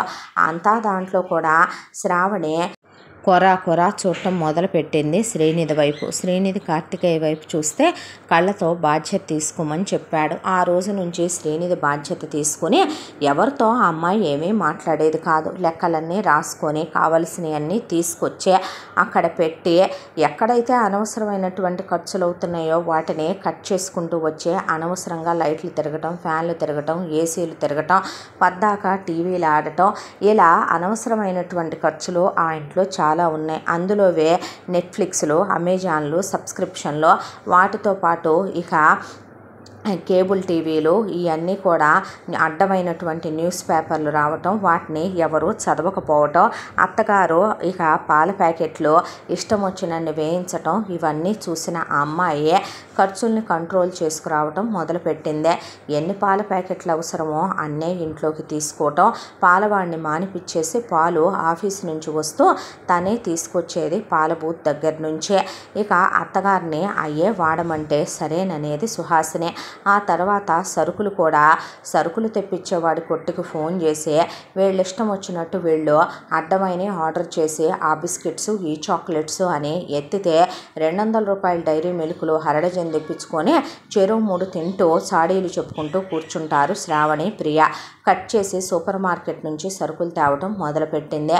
కూరగాయలు తనే తేవటం మొదలుపెట్టింది. నాన్ వెజ్లు తనే తేవటం మొదలుపెట్టింది. ఇక పనమ్మాయిని జీతం పెంచి అత్తగారికి వంట పని దగ్గర కూరగాయలు అవి కోసిచ్చి సాయం చేయమనమని ఆ అమ్మాయినే ఇంకా మిగతా చిన్న చిన్న పనులున్నా కూడా అందుకోమని చెప్పింది. ఆ తర్వాత ఇంట్లో అడ్డమైనటువంటి సబ్స్క్రిప్షన్లన్నీ తీసేయించి అత్తగారికి కేబుల్ ఇష్టం కాబట్టి కేబుల్ టీవీ వరకు ఉంచి ఇక మిగతా గదుల్లో టీవీలు మొత్తం పీక్ అవతల పడేసి ఓఎల్ఎక్స్లో పెట్టి అమ్మి పడేసింది. టీవీ లేనిది నాకు అసలు కుదరదని ప్రియ అంటే, ఇక్కడ ఎన్ని టీవీలు ఎందుకు, ఫ్యామిలీ అన్నాక ఒకే టీవీ చూస్తే సరిపోదా ఏంటి, ఎవడిష్టమైన ప్రోగ్రాం వాడు చూస్తాడు, అలాంటప్పుడు ఎవడి బిల్లులు వాడే కట్టుకుంటాడా సబ్స్క్రిప్షన్లకి అనే పాటికి నోరు మూసేసింది ప్రియ. నాకు అసలు టీవీ లేనిది నిద్ర పట్టదు వదిన, అదేదో చదువు మీద కాన్సన్ట్రేషన్ చేయి వదిన అని శ్రావణి గదిలో నుంచి తీసి అవతల బారేయించింది. ఇలా న్యూస్ పేపర్లు మొత్తం అసలు తీసేయించితే నేను రోజు న్యూస్ చూడాలి అని ప్రియ అంటే, టీవీలో చూడు నువ్వెటు ఆ పేపర్లు ఓపెన్ చేసి నువ్వు 11ంటికి నిద్ర లేచే అవి చూసేలోపే నిన్నటి న్యూస్ కాస్త ఇవాళకి వేస్ట్ అయిపోయి కూడా ఉంటుంది అని వాటన్నిటినీ తీసి అవతల పారేయించిందే. అలా మొత్తానికి ఖర్చులన్నింటినీ కంట్రోల్ చేసుకొస్తూ ఎవరి వాళ్ళని ముందు బావగారి విషయానికి వచ్చే పర్ఫ్యూముల ఖర్చు ఇటు తోసేయటం, ఇటు తోసేయటం, ఇటు తోసేయటం, ఇఫ్ యూ డోంట్ మైండ్ ఇక నుంచి మీ పర్సనలీ ఎక్స్పెన్సెస్ ఏదైనా ఉంటే మీరు చూసుకోరా అని, మీ పిల్లల ఫీజుల విషయాలు కూడా మీరు చూసుకోండి అని చెప్పేసి వెళ్ళిపోయింది. అలాగేనని లోకేష్ మాత్రం ఆ తాటికాయంత తలకాయని అలా ఊపుతాడు. ఎంత దాంట్లో కార్తికేయ నవ్వటం తప్ప ఏమీ మాట్లాడడం. ఇలా రోజులు గడిచిపోతూ పీజీ అయిపోయింది శ్రావణిదే. అయిపోయిన తర్వాత పెళ్లి సంబంధాలు చూసి పెళ్లి చేసేద్దామమ్మా అని శ్రీనివాస్ అంటే, అలాగే మావయ్య అంది శ్రీనిధి. అన్న తర్వాత వాళ్ళు పెళ్లి సంబంధాలు వెతుకుతున్నారని తెలిసి ఎటు పెళ్లి చేసుకొని వెళ్ళిపోతున్నాను, వెళ్ళేటప్పుడు మాత్రం శ్రీనిధి బొత్తుకు కుక్కలు చెంపిన విస్తరి చేయాలి, అన్నయ్యకి దానికి విడాకులు కలిగిపోవాలి, వీడు దాన్ని కొంగు పట్టుకొని తిరుగుతున్నాడు, వీడు అది విడిపోవాలి, అది గొడ్రాలు అయిపోవాలి, అమ్మకి దానికి మధ్య తగాదాలు రావాలి, దాన్ని జుట్టు పట్టుకొని ఇంట్లోంచి బయటికి గెంటాలి, చిన్న వదిన దాని తిత్తులు తీయించుగానే నేను బయటికి వెళ్ళనని ఫిక్స్ అయిపోయి శ్రావణి ఈ విషయాలన్నీ ప్రియతో చెప్తే, నేనేం చేయగలను, నేనేదైనా అంటే అది నోరేసుకొని నా మీద పడుద్దమ్మా, ఆ గయ్యాళి దాంతో నేను అస్సలు వేగలేను, ఈ ఇంట్లో నేనేదైనా చెప్తే కోడలు చెప్పినట్టు ఉంటుంది, నువ్వు కూతురువు కాబట్టి ఎక్కించాల్సింది ఏమైనా ఉంటే పాయిజన్ మీ అమ్మకి ఎక్కించో, అత్తగారు కాబట్టి మీ అమ్మ చూసుకుంటుంది మిగతా విషయాలు అన్న తర్వాత శ్రావణి వెళ్ళి సుహాసిని దగ్గర కూర్చొని, నీ చిన్న కోళ్ళు నీ కొడుకుని నీ నుంచి దూరం చేయాలనుకుంటుందంటే, అదే ఖర్చుల్ని కంట్రోల్ చేస్తుందంటే, పెత్తనం అంతా నీ మొగుడు దానికి ఇచ్చాడంటే, నువ్వు పనికి మాలిన దానివని కోడలు ముందే చెప్పి నీ విలువ తీసేశాడంటే, ఇప్పుడు నువ్వు రూపాయి కావాలన్నా దాని దగ్గర చేసాపు అడుక్కోవాల్సిందేనంటే, అసలు ఇంటి డబ్బుల్లో నుంచి ఇంటి పెత్తనాల్లో నుంచి ఎంత సైడ్ చేసుకుంటున్నారో నువ్వు చూసావా, దాని మొగుడు జీతం 1,00,000, దాని జీతం 1,00,000, అందులో నుంచే ఇద్దరి మీద కలిపి వాళ్ళు ఇస్తుంది 40,000 రూపాయలు, మిగతా డబ్బులన్నీ సేవింగ్స్లో దాచుకుంటున్నారు. పెద్దొదిన పెద్దన్నయ్య కంటే పిల్లలు ఉన్నారు, మనం అడగకూడదు, అది వేరే విషయం అనుకో, కానీ ఇది బిడ్డా పాప లేని గొడ్రాలు పిల్లల్ని కంటలేదు, నువ్వు అనవేంటి, ఇలాగే చేస్తే గనక రేపొద్దున నాన్న చవటలాగా వాజమ్మలాగా తయారయ్యి ఒకవేళ నాన్నే ముందు పోయే సిచ్యువేషన్ వచ్చిందనుకో, నువ్వు చిప్పు పట్టుకొని అడుక్కు తింటావు, పెత్తనం దాని అయిపోద్ది, నిన్ను పని మనిషిని చేస్తుంది, ఓల్డేజ్ హోముల్లో వేసుద్ది, అసలు ఈ ఇంట్లో అందరూ దాని అగ్నికి బొద్దులై బతకటం ఏంటి, అసలు నువ్వు పని మనిషివా అత్తగారివా, అమ్మ నాదే ముందు ఒక ఇంటికి వెళ్ళిపోతాను, అసలు నీ చిన్న కొడుకు దాన్ని కొంగు పట్టుకొని తిరుగుతున్నాడో, వాడు తిరిగాడంటే అర్థం ఉంది, నాన్న కూడా ప్రతి లోపాయికాడి వ్యవహారం దాంతోనే జరిపిస్తాడు, ఎంతెంత వెనకేసుకుంటున్నారో లెక్కల్లోకి రాకుండా ఏమేం చేస్తున్నారో, భార్య వయుండి ఏ రోజు నీకు విలువివ్వడు, నీకు చెప్పడు, కూతురు వయుండి నాకు చెప్పడు, మొత్తం పెత్తనం దాని చేతిలో పెట్టాడు, ఇక నీ ఇష్టమే అమ్మా అని బాగా ఎక్కించింది అమ్మకే. ఒకసారి ఊరుకుంది, 2 సార్లు ఊరుకుంది, ఇక 3వసారి నుంచి సుహాసిని వింటం మొదలుపెట్టింది.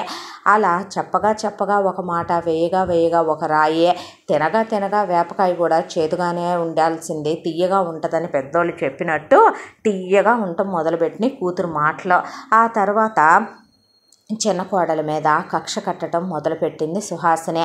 ఎలాగైనా చిన్న కోడలతో గొడవ పెట్టుకొని కొడుకు కోడల్ని వేరు చేసి చిన్న కోడల్ని ఇంట్లోంచి వెళ్ళగొట్టే తగాలా పెట్టుకోవాలనే దానికి కనపడ్డటువంటి అస్త్రాలు కొన్ని. ఒకటి, చిన్న కోడలు పిల్లల్ని కనలేదు కాబట్టి గొడ్రాలనే నెపంతో గెంటేయచ్చు. రెండోది, ఇంటి పెత్తనం మొత్తం మొగుడు కోడలికి అప్పచెప్పాడు కాబట్టి కోడలికి ఆయనకి అక్రమ సంబంధం అంటగట్టొచ్చు. మూడో విషయం, పెత్తనాలు చేస్తుంది కాబట్టి కావాలని చిన్న కోడలతో తగాదా పెట్టుకోవచ్చు. ఇలా కొన్ని రకాలైనటువంటి అస్త్రాలని రెడీ చేసుకుంది సుహాసిని. అదే టైంకి శ్రావణి కార్తికేయ హాల్లో కూర్చొని ఉంటే శ్రీనిధి కార్తికేయ చేపట్టుకొని బెడ్రూమ్లోకి తీసుకెళ్ళి ఒక పెద్ద నగల బాక్స్ ఓపెన్ చేసింది. ఓపెన్ చేస్తే ఏంట్రా ఇది అంటే పాపిడి బొట్టు, నెక్లెస్ మీదకి ఇయర్ రింగ్స్, మాటీలు, చెంపస్వరాలు, హారం, వంకి, అలాగే గాజులు అంటే మొత్తానికి సాధించావు అంటే మరి డబ్బులు వడ్డీకి ఇవ్వలా, వడ్డీ రావట్లా, ఆ వడ్డీతో గోల్డ్ స్కీమ్ కట్టాను. ఆ గోల్డ్ స్కీమ్లో నో విఏ నో మేకింగ్ మీద తీసుకున్నాను తెలుసా ఈ సెట్ అంతా కూడాను అంటే పోనీలే అని భార్య నడుము పట్టుకొని దగ్గరికి లాగా తర్వాత వాళ్ళు ఇంటిమేట్ అవుతుంటే వీళ్ళు పక్కకు వచ్చి చూసావా అది వాడిని లొంగ తీసేసింది పడక సుఖంలో పెట్టి, దానికి పుట్టింటోళ్ళు పెట్టిన నగలన్నీ జాగ్రత్త చేసుకుందే, అవి కాకుండా ఇంకా నగలు చేయించుకుంటుంది, రేపొద్దున నీ నగలు కూడా నాన్న దానికే ఇచ్చేస్తాడు, ఏదేమైనా ఎంతైనా 3 పిల్లల్ని కన్నావు, వయసు అయిపోయింది, ముసల్దాని అయిపోయావుగా, పడుచుది కోడలు పిల్లల్ని కూడా కనలేదు, పెటపెట్లాడుతుంది, దాని మీద ఉన్న ఇది నీ మీద ఎందుకు ఉంటుందిలే నాన్నకు అనే పాటికి రగిలిపోయింది సుహాసినికి. కావాలని తగాదా పెట్టుకోవాలని తెల్లాడే ముహూర్తం పెట్టుకొని కూర్చుంది. అయితే ఆఫీసు నుంచి వస్తూ కార్తికేయ శ్రీనిధి వాళ్ళ ఆఫీసు కార్నర్లో చాలా స్పెషల్గా ఉంటాయి స్నాక్స్, అందరికీ తెస్తారు, తీసుకొస్తే ఇంట్లో చాలా స్పెషల్గా ఉండే నూడిల్స్, మంచూరియాలు, వాటితో పాటు మోమోస్ అలాంటివన్నీ అక్కడ చాలా బాగుంటాయి. వాళ్ళు పాపం తిని కూడా తినకుండానే అందరికీ తెచ్చి ఇక్కడే కలిసి షేర్ చేసుకోవచ్చు అని తీసుకొస్తే అదే టైంకి సుహాసిని ఇంట్లో అరటికాయ బజ్జీలు వేసింది, గట్టిగా ఈడ్చి తింటే ఓ 40 బజ్జీలు ఉంటాయేమో అవి. అలా ఆ ప్లేటు తెచ్చి అక్కడ పెడితే ఇదిగో అందరికీ తెచ్చానని శ్రీనిధి అక్కడ పెట్టి వడ్డించమని పనమ్మాయికి చెప్తే అలాగేనమ్మా అనేలోపు నువ్వు కావాలనే చేస్తావు కదంటే ఏది చేసినా కూడా బజారు దానా అని సుహాసిని లేచేపాటికి ఇంట్లో ఉన్న వాళ్ళంతా అలా చూస్తూ నుంచుంటే పెద్ద కోడలు కూతురు కళ్ళతో సైగలు చేసుకొని థమ్సప్పులు చెప్పుకుంటుంటే అమ్మా అనేపాటికి నోరు ముయిరా ఆడంగి వెదవ, చవట వెదవ, నా పెద్ద కొడుకు నోట్లో నాలుక లేని మెతకని బావను పట్టుకొని నీ ఇష్టం వచ్చినట్టు నీ పర్సనల్ ఖర్చులు నువ్వు చూసుకో, నీ పిల్లల ఫీజులు నువ్వు కట్టుకో అంటావా, ఏమే నువ్వెవత్తవే అసలు మా ఇంటికి వచ్చి పెత్తనాలు చేయటానికి, ఒక మొగుడు సరిపోవట్లేదా, ఎంతమంది మొగుళ్ళు కావాలి నీకు, అవునులే రాత్రిపూట మొగుడు పగలు మామ అనేపాటికి శ్రీనివాసు అలాగే నుంచొని బిత్తరపోయాడు ఆయన. నువ్వు నీ బతుకు చెడిపోయిందానా, ఎన్నెన్ని డబ్బులు వెనకేసుకుంటారే, ఎంతెంత డబ్బులు కూడేసుకుంటారే, ఎంత డబ్బులు వెనకేసుకొని ఎన్ని లక్షల రూపాయలు పోగేసుకొని మా రక్తాలు తాగుదామనుకుంటున్నారే, ఈ పనికి మాలిన వెధవ చవట సన్నాసిని నేను చేసుకున్నాను. ఆ రోజున వీడు నన్ను ఏమంటా చేసుకొని తీసుకొచ్చాడో వీడి పెత్తనం కింద నలిగిపోయాను, ఇప్పుడు నీ పెత్తనం కింద నలిగిపోవాలా నేను, నువ్వు నగల మీద నగలు చేయించుకొని బాగానే దాచుకుంటున్నావుగా, ఆ నగలేమైనా నాకు చేయించావా, నా కోసం ఒక చీర కొన్నావా, నా గురించి ఎప్పుడైనా మర్యాద ఇచ్చి విలువిచ్చి మాట్లాడావా, అవునులే నీ అమ్మ ఎంతమందితో తిరుగుబొద్దాయి మిమ్మల్ని కని, నీ బాబు ఎంతమంది దగ్గర పడకలు మార్చి నీకు దానికి ఆ పెట్టిన బంగారం ఆ ఇచ్చిన నీకు కట్నం డబ్బులు అలాగే ఆ స్థలం కొనిచ్చాడోలే, మీ బతుకులే అలాంటివి కదా, చెడిపోయిన బతుకులు, ఆ రోజు అంత రెచ్చిపోయావు కదే, కట్నాలు కానుకలని నా పెద్ద కోడలు తెచ్చిన దాంతో పోలిస్తే వెంట్రుకతో సమానం నువ్వు తీసుకొచ్చిందే, నీతి మాలిందానా, మొగుడిని కొంగు కట్టేసుకొని పనమ్మాయిని ఫుల్ టైం ఉండమని అని చెప్పినట్టే చెప్పి ఇక నీ ఇష్టం వచ్చినట్టు మా అందరి మీద పెత్తనాలు చేస్తున్నావా, పనిచేసే దగ్గర నుంచి అందరూ నీ మాటే వినాలి, నువ్వు చెప్పినట్టే చెయ్యాలే, ఇంట్లో సరుకుల మీద పెత్తనం నీది, కూరగాయల మీద పెత్తనం నీది, మేము ఏ న్యూస్ పేపర్ వేయించుకోవాలో ఏ ఛానల్స్ చూడాలో నువ్వే డిసైడ్ చేస్తావు, మేమే తిండి తినాలో నువ్వే చెప్పేస్తావు, పెద్ద కోళ్ళంటే లెక్కలేదు తోడుకోళ్ళని ఎదురిచ్చి మాట్లాడతావు, బావకి ఎదురు చెప్తావు, ఆడబెడుచునే దానికి పెళ్లి పేరెంటం కాకుండా చేయాలని చూస్తున్నట్టున్నావు, మొత్తం వేసుకొని వెళ్దాం అనుకుంటున్నట్టున్నావు, ఏం బాగుపడతావే నువ్వు, చెడిపోయిందాన గొడ్రాల బిడ్డ పాప లేనిదానా, నువ్వు నాశనంగాను, నువ్వు ఊడ్చుకుపోను, అవునులే వీడికి నా మీద మొహం మొత్తేసింది, ముగ్గురిని కన్న తర్వాత నీ మీద మోజు పుట్టుకొచ్చేగా, ఆ రోజున తెగ ఎగిరెగిరి నిన్ను కోడలుగా చేసుకొచ్చి వీడు నీకు పెత్తనాలు అప్ప చెప్పాడు, నీ ఇష్టం వచ్చినట్టు ఆడిందాట పాడింది పాట అయిపోయింది ఇంట్లో అనేపాటికి ఆ అమ్మాయి కళ్ళల్లో నీళ్లు తిరిగిపోయినాయి. కార్తికేయకి నిజంగా తప్పుడు వాళ్ళో తప్పులు చేసిన వాళ్ళను అంటే అది వేరే విషయం. కళ్ళు నిప్పులు చెరుగుతూ తల్లిని కూడా చూసుకోకుండా లేచి నిలబడ్డాడు. చేయి చేసుకుందామన్నంత కోపమే వచ్చేసిందే. ఎందుకమ్మా పోనీ అన్నాడు లోకేష్. ఈలోపు శ్రీనివాసు సుహాసినిని ఇప్పుడన్న మాటల్లో ఇంకొకసారి అనవే అని ఆయన అంటూ ఉండే లోపే ఇక షో బాగుందయ్యా పురాణం అనుకుంటూ మొత్తానికి ఒక బ్యాచ్ ఇంట్లోకి వచ్చారు. వచ్చేపాటికి మామయ్య మీరు ఆగండి, మనం తర్వాత మాట్లాడుకుందాం అని శ్రీనిధి కళ్ళు తుడిచేసుకొని కార్తికేయ అటు తిరిగిపోయాడు. ఆయన ఎవరమ్మా మీరు అనేపాటికి చెప్తాం, ఇక్కడ దాకా వచ్చాక చెప్పకుండా ఎలా ఉంటావు, నా పేరు శకుంతల, వీడు నా మొగుడు. ఏ మొగుడువేగా? అంతేగా అన్నాడు అతను. అన్నాక వీడు నా కొడుకు శుభకర్, నా కూతురు అమెరికాలో ఉంటుంది, నా అల్లుడు అమెరికాలో ఉద్యోగం చేస్తాడు, నీ కూతురు నా కొడుకుని ప్రేమ ముగ్గులోకి దించిందంట, నా కొడుకుతో ప్రేమాయణం సాగించిందంట. ప్రేమ అనేది ఒకళ్ళే ప్రేమించుకోరేమో కదండి, ఇద్దరూ ప్రేమించుకుంటారేమో కదూ అన్నాడు కార్తికేయ. అదేలే అబ్బాయి, అందుకేగా మా స్థాయికి మా హోదాకి కరెక్ట్ కాదనుకున్నా. ఇదేమన్నా పెద్ద అందగత్తే ఏంటి? ఏం బాగుందిరా ఇదే నడ్డి, దీని అవతారం, దీని ఎత్తుడు పాదాలు, దీని గుంట కళ్ళు, దీని గొర్రెరుపు రంగు, దీని అనకూడదులే కానీ కుక్క తొక్క లాంటి వెనకమాల జడ, దీని చుట్టపోయిన మొహము, ఏం బాగుందిరా ఇది, దీని అవతారం ఇదా నీకు నచ్చిన అంతోటి అందగత్త? మా వాడు దీన్ని తెగ లవ్వులు చేశాడంట. మేం పెద్ద సంబంధాలన్నీ చూసుకుంటున్నాం మా వాడికి. మావాడు కూడా ఎంటెక్ చదివాడు, ఉద్యోగం వచ్చింది, అమెరికా వెళ్దామని కూడా అనుకుంటున్నాడు. అయితే మాకు కాస్త తినా గొడవ బాగానే ఉందిలే, సొంత ఇల్లు ఉంది, 3 అంతస్తుల ఇల్లు, కాస్త ఊళ్ళో పొలాలు అయ్యి ఉన్నాయి, వీడు నా మొగుడు గవర్నమెంట్ ఉద్యోగం చేస్తాడు, పై డబ్బులు బాగానే వస్తాయి, వెనకమాల 4 రాళ్ళు బాగానే పోగు చేశాము, పిల్లకి బాగానే పెట్టి పెళ్లి చేసి పంపించేశాను, అది వేరే విషయం, పిల్లకి 3 పిల్లలు కూడాను. ఇక వీడికే పెళ్లి చేయాలి, వీడి బాధ్యత గురించే ఆలోచిస్తా, మేము పెద్ద సంబంధాలు చూసుకుంటుంటే వీడేమో దీన్ని వలచానన్నాడు, దీన్ని తప్ప ఎవరిని చేసుకోనన్నాడు. కాబట్టి ఇక ఏదో ఒక కుక్కనిచ్చి చేయాలిగా, దారిని పోయే గజ్జి కుక్కనే, అదే చెత్తకార్త కుక్క అయితే ఏముందే, నా ఎక్స్పెక్టేషన్స్కి తగినట్టుగా మీరు ఇస్తానంటే నాకు ఏ కుక్క అయినా ఒకటే, అందుకే ఓ విషయం మీ చెవిని వేద్దాము, మా ఎక్స్పెక్టేషన్కి స్తోమతకి తగినట్టుగా మీరు ఓకే అనుకుంటే కనుక దీనికి వీడికి పెళ్లి చేద్దాం మాట్లాడదామని వచ్చాను.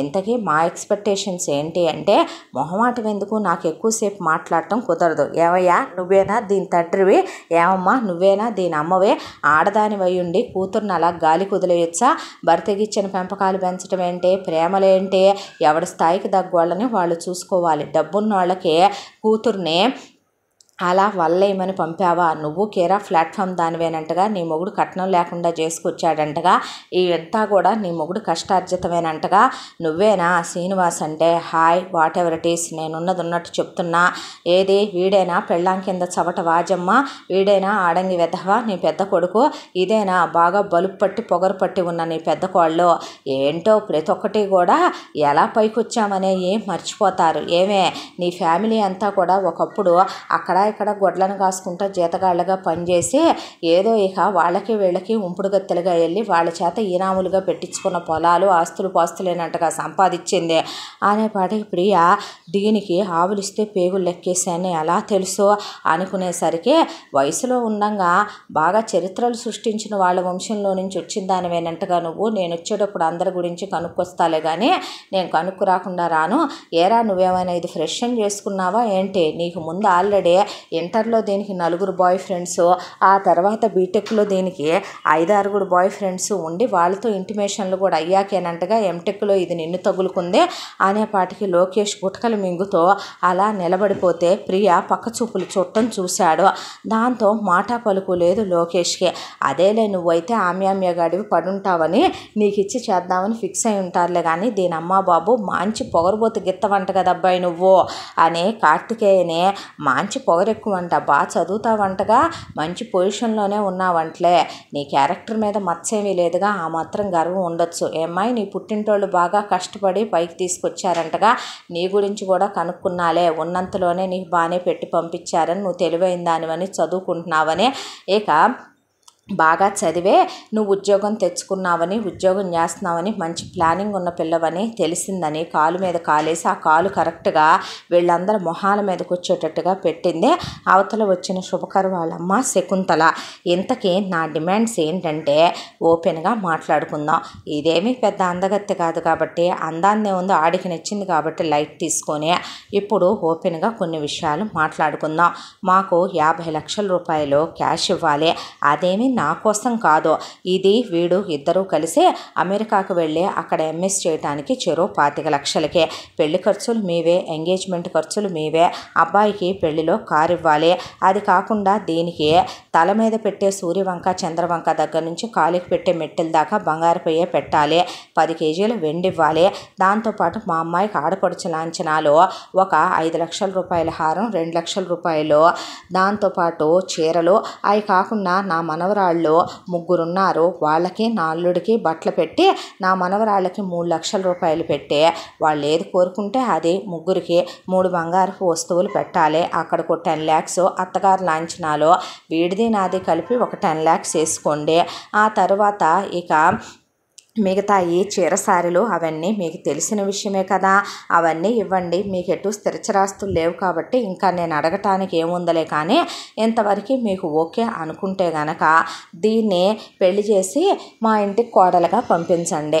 లేదు కాదు కూడదు అంటే గనక ఆలోచించుకొని కరెక్ట్గా ఇవాళ నేను ఆదివారం వచ్చాను కదా, మళ్ళీ వచ్చే శనివారానికల్లా చెప్తే ఆదివారానికి వీడికి వేరే పెళ్లి చూపులు రెడీగా ఉన్నాయి, తీసుకెళ్ళి పెళ్లి ఫిక్స్ చేసి వాళ్ళైతే గనక అమ్మాయికి ఫ్లాట్ ఇస్తామన్నారు, అమ్మాయికి ఒక ఇల్లు ఇస్తామన్నారు, దాంతోపాటు ఓ 10 ఎకరాలు పొలం పెడతామన్నారు. అన్నట్టు మర్చిపోయాను, శ్రీనివాస్ గారు మీకు 3 ఎకరాల పొలం ఉందంట కదా, ఆ పొలంలో దీనికి 1 ఎకరం పెట్టాలి. ఎకరం 50 లక్షలు అంట కదా ఆ పొలం రేటు. అదే ఇక దీనికి అమ్మేసి ఆ 50 లక్షలు దీని పేరు మీద బ్యాంకులో వేసి ఇవ్వండి.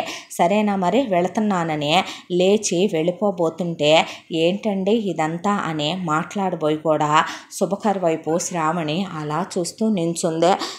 ప్రేమ పెళ్ళిళ్ళల్లో కూడా కట్నాలు ఉంటాయండి అని లోకేష్ మాట్లాడబోతే, ఒరే ఆడంగి విధవా నీకేం చెప్పానో, ఇక్కడ మాటలు లేవన్నానా, నీ అత్తమామ పెట్టిందేదో నీ పెళ్ళానికి పెట్టుకున్నారు, నెలకి పనోళ్ళు కూడా చెబుతున్నారు, 7,000 ఇచ్చే నువ్వు కూడా మాట్లాడకూడదులే కానీ మూసుకోరా అని వెళ్ళిపోయింది శకుంతల. ఆ తర్వాత నాకు ఈ పెళ్ళి ఇష్టం లేదు కార్తికేయ అన్నాడు శ్రీనివాసు. అన్న తర్వాత ఎందుకు ఇష్టం లేదు అంది శ్రావణి. ఎందుకు ఇష్టం లేదంటే మన స్థాయి మన హోదాకి సరిపోయినట్టుగా లేవు ఆవిడడిగినే. నేనంత కట్న కానుకలు ఇచ్చి పెళ్ళి చేద్దామనుకోవట్లేదు. అక్కడ దాకా వస్తే నేను అతన్ని ప్రేమించాను, అక్కడ దాకా వస్తే నేను అతనితో ఇంటిమేట్ అయ్యాను. నువ్వు చెయ్యనంటే ఎలా? ఇప్పుడు వేరే వాడిని నేను చేసుకోను. ఏంటి నీ పెత్తనం? అసలు అక్కడ దాకా వస్తే నా మీద మీరేంటి అనేసింది ఒక్కసారిగా నిలబడేసరికి సుహాసిని వైపు తిరిగాడు శ్రీనివాసు.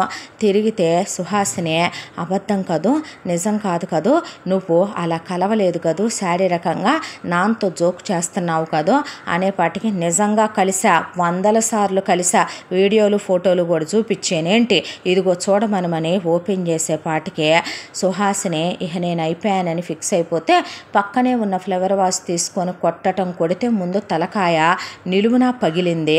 ఆ తర్వాత శ్రీనివాస్ బెల్ట్ తీసుకొని బకిల్ సైడ్ పట్టుకొని జుట్టంతా ఊడిపోయిందాక కింద పడి దేకిందాక, నీకు ఒక ఆడపుటక పుట్టిన నువ్వు నీ కూతుర్ని పెంచటం నీకు చేత కాదు, నువ్వు చిన్న కోడల్ని ఎన్ని మాటలు రెచ్చిపోయి మాట్లాడేవే, 10 నిమిషాల ముందు చివరికి అంత గద్దరిదైనా అంత ఇదిగా మాట్లాడటానికి వచ్చిన శకుంతల కూడా చిన్న కోడలు పుట్టింటి వాళ్ళనే, చిన్న కోడల్ని, నా చిన్న కొడుకుని నన్ను ఒక మాట అనే ధైర్యం చేయలేదు. నీ నీతి మాలిన పెద్ద కోడల్ని, నీ పనికి మాలిన పెద్ద కొడుకుని పట్టుకొని అన్ని మాటలు అనేసి వెళ్ళింది ఆవిడ. నీకు పొద్దున్న లేస్తే టీవీలు సీరియల్స్ వంటలు చేసుకోవటం, నేను ఇంటి బాధ్యతలు అప్పచెప్తే ఆ అమ్మాయి వావి వరుసలు లేకుండా మామతో కులుకుతుందంటావా? అసలు నా చిన్న కొడుకు విషయం తీసేసేయలే కానీ నీ పెద్ద కొడుకు నీ కూతురు నాకే పుట్టారంటే, నువ్వు నాకే కన్నావంటే, నీతి మాలిందానా, రూపాయి కట్నం నువ్వు తీసుకురాలా, ఆ పిల్ల కట్నం తేలేదా? లేదా? నీ బతుక్కి ఆ పిల్ల నగలు చేయించుకొని దాచుకుంటుందా, పెత్తనాలు చేస్తుందా? ఎంత ధైర్యం ఉంటే అది అంతా నా ముందే నిలబడి నేను వాడితో కలిసి పడక పంచుకున్నానని చెప్పేంత విచ్చలవిడి పెంపకం నువ్వు పెంచావే. ఏ రోజు చెప్పాను నేను నీకు ఆడపిల్ల తప్పు చేస్తే నిన్నే అడుగుతానని? నా తల తీసి మీ పాదాల దగ్గర పెడతానండి, నిప్పులా పెంచుతాను. అదే తప్పు చేసినా నేను అలాంటిదేననుకోండి అన్నావుగా. నువ్వు మరి నాకు ముందు పెళ్ళికి ముందు ఎన్ని కడుపులు తీయించుకొని నన్ను చేసుకున్నావే అనే కుక్కని కొట్టినట్టు కొట్టి వదిలిపెట్టాడు ఆయన. ఆ తరువాత ఎందుకు అమ్మని కొడతావు, ఎందుకు అంతసేటున రెచ్చిపోయేది? ఆయన మీరేమీ నాకు కట్నాలు ఇవ్వాల్సిన అవసరం లేదు, మీరు ముష్టిస్తారని కూడా నేను నమ్మకం పెట్టుకోలేదు. పెద్ద వదిన వాళ్ళ నాన్న ఉన్నాడుగా మామయ్య, నేను నీ తండ్రి లాంటి వాడిని, నీ పెళ్ళి నేను చేస్తానన్నాడు. నాకు చీరసారెలు పెట్టి ఆఫ్టర్ ఆల్ లిఫ్ట్ అలా ఫింగర్తో విదిలిస్తే చాలు నాకు వాళ్ళు అడిగిన ₹1,00,00,000 అలాగే వాళ్ళు అడిగిన బంగారం పెద్దదినే చేయించి నా పెళ్ళి గ్రాండ్గా ఒక పెద్ద ప్యాలెస్లోనే చేయించి పంపిస్తుంది అత్తారింటికి. ఏ వదిన అంటే ఇది ఇంకా బాగుంది, నీకు ఒళ్ళు కొవ్వెక్కి, నీకు ఒళ్ళు తిమ్మిరెక్కి, నీకు మగాడి మీద మోజెక్కి, నీ అమ్మ నీకు పడకలు మార్చి నిన్ను విచ్చలవిడి పెంపకాలు పెంచి నిన్ను బరితెగిచ్చి వీధులకు వదిలేసి వయసులో ఉన్న కూతురు ఎప్పుడు కాలేజీకి వెళ్తుంది ఎప్పుడు వస్తుంది అనేది తెలియకుండా నీకు స్మార్ట్ ఫోన్లు కొనిచ్చి నువ్వు విచ్చలవిడిగా వాడిని సెట్ చేసి వాడితో కలిసి 100 సార్లు కులికితే నీ అమ్మ నీకు ఇక్కడి నుంచి బర్త్ కంట్రోల్ సప్లై చేస్తా కూర్చుందేమో. మేం చూడటం ఏంటి? నా పుట్టింటోళ్ళు అంత తేలిగ్గా ఉన్నారా ఏంటి నీకు దోచిపెట్టడానికే? ఎవత్తివే అక్కడ దాకా వస్తే నువ్వు నాకు కేర్ ఆఫ్ ప్లాట్ఫామ్ ఫుట్పాత్ దానా? అసలు వీడిని నేను పెళ్లి చేసుకోవటమే ఎక్కువ. ఈ ఎదవ సంపాదించేదే ముష్టి, మళ్ళీ ఆ ముష్టికి వీడిద్దరిని కన్నాడు, ఆ ముష్టితో నేను వీళ్ళని ఈదుకు రావటమే ఇదైతే ఏమోలే, నేను తినిపారేసిన ఎంగిలి మెతుకులు తినే కుక్కవలే, ఏదో నాకు టైంపాస్కి 4 కబుర్లు చెప్పి నా పనులన్నీ చేస్తున్నావులే.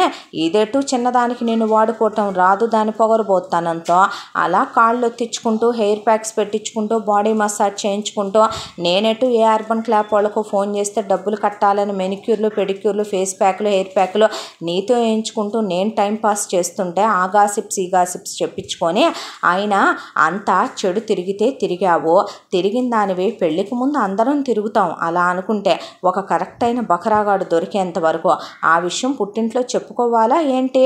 వాడు కాకపోతే ఇంకొకడు మీ అన్నయ్య నాకు దొరకలేదా ఏంటి అనేపాటికి లోకేష్ నిలువు గుడ్లేసి అలా చూస్తూ నుంచుంటే శ్రీనివాస్ కొడుకుని కింద నుంచి పైకి చూసేపాటికి బిక్క చచ్చిపోయి అలా అనుకుంటే ఏ కడుపు వస్తే మా ఫ్యామిలీ డాక్టర్ ఉంది. అంతకుముందు చాలాసార్లు నా విషయంలో తనే నాకు పెళ్ళికి ముందు కొన్నిసార్లు ఆమెని కలవాల్సి వచ్చింది. కొన్ని సిచ్యువేషన్స్లో పీరియడ్స్ రాక తీసుకెళ్ళి అపాయింట్మెంట్ ఇమ్మంటే ఇచ్చి చూడమని చెప్పుండేదాన్ని. అంతేకాని నువ్విలా విచ్చలవిడిగా తిరిగితే నాకేంటే సంబంధం?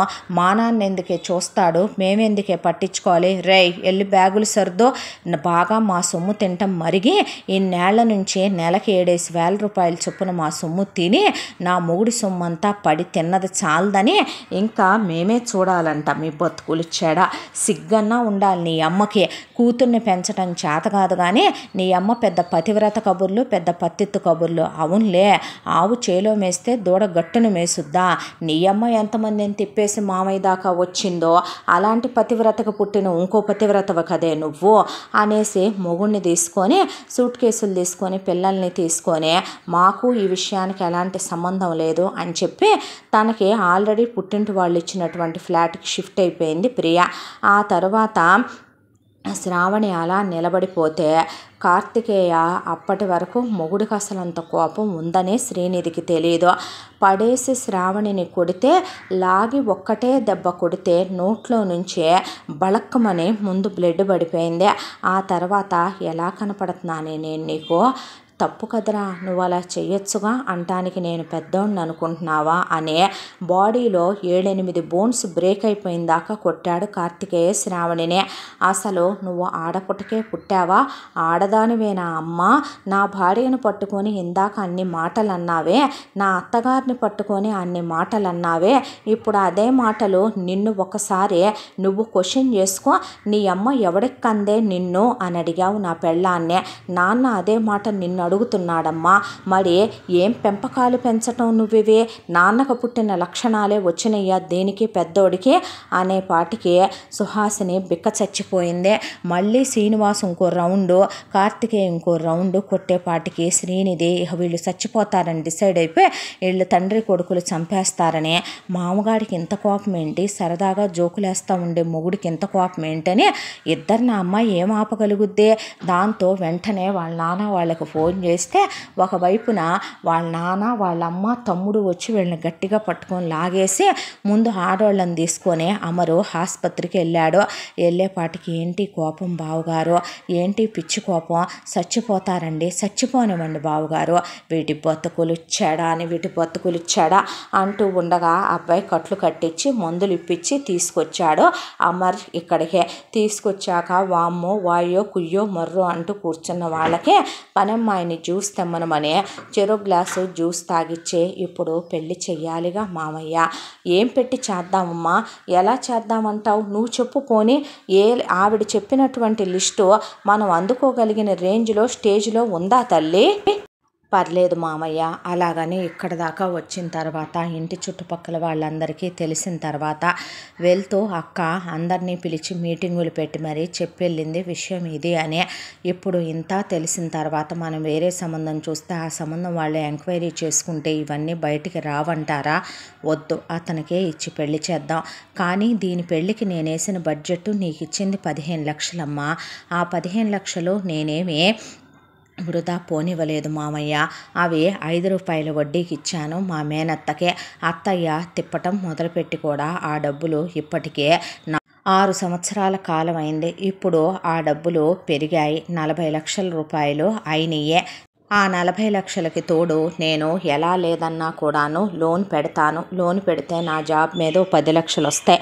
మొత్తానికి ఆవిడ అడిగిన 50 లక్షల రూపాయలు వీళ్ళు యుఎస్ వెళ్ళడానికే సరిపోతాయి. ఇహ మిగతాయి అంటారా, మీ అబ్బాయి దాని మీద లోన్ పెడదాం. లోన్ పెడితే ఎంగేజ్మెంట్ ఖర్చులకి పెళ్లి ఖర్చులకి సరిపోతాయి.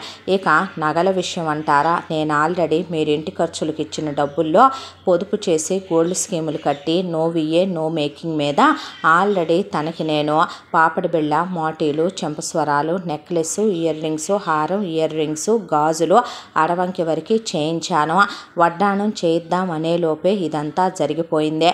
పోనీ నా సెట్ తనకి పెట్టైనా మామయ్య అంటే, వద్దమ్మా, నీ పుట్టింటి వాళ్ళు నీకు పెట్టింది నువ్వు పెట్టడానికి వీలు లేదు, నేను ఒప్పుకోనని ఆయన, లేవే నీ కూతుర్ని నువ్వే కాబట్టి ఇలాగ పెంచింది, నువ్వే ఇద్దు కానీ లెగవమనమని సుహాసిని మెళ్ళో తాళి నల్లబూసలు తెంచేసి చేతులకున్న గాజులు కూడా లాగిపడేసి పద అని బీరువా దగ్గరికి జుట్టు పట్టుకొని ఈడ్చుకెళ్తే, నా నగలు నేను ఇవ్వనయ్యా, నీ దండం పెడతానయ్యా, నీ కాళ్ళు పట్టుకుంటానయ్యా, నాకు నగలంటే ఇష్టమయ్యా, నా పుట్టింటి వాళ్ళు కూడా నాకు పెట్టలేదయ్యా, నువ్వు బతికుండగా నేను తాళి నల్లబూసలు తీయకూడదయ్యా, దీని దినం బెట్ట, దీని ప్రేమ నా సావుకు వచ్చిందే, చిన్న కోళ్ళు ఇస్తానంటుందగా తీసుకోయ్యా, మళ్ళీ నీ డబ్బులతో చేయించివ్వయ్యా, నేను ఇవ్వనయ్యా, నేను సచ్చిందాకా ఆ నగలు నాతోనే ఉండాలయ్యా, నేను పోయిన తర్వాత నేను ఎవరు తీసుకుంటారో నాకు అనవసరమని నా కోడళ్ళకు కూడా పెట్టలేదయ్యా అన్నాక ఆయన బీరువా ఓపెన్ చేసి ఇక అప్పుడు దాకా బాగానే ఒక 20 ఉంగరాలు,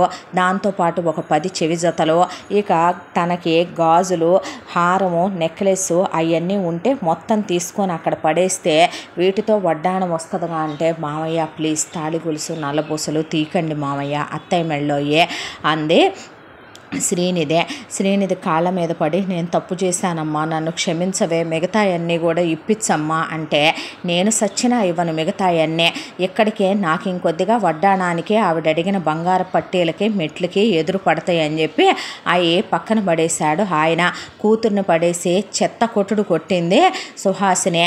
నువ్వు మనిషివా పశువు అంటే, పుట్టింటి మీద పడి తండ్రి బతికుండంగానే తల్లి 5వ తనంగా భావించి పసుపు కుంకాలుగా భావించే నగలను దోచుకెళ్తాను, ఏం బాగుపడతావే, దాని చేతి కిందకి వెళ్ళాక నీ బతుకు కుక్క కన్నా హీనమవుద్ది చూడు, నా ఉసురు నీ కొట్టకపోదు అన్న తర్వాత ఎకరం పొలం ఆయన బేరం పెడితే ఆ ఎకరం పొలానికి కూడా 50 వస్తాయి అనుకుంటే అవి కాస్త 75 లక్షలు వచ్చినాయి.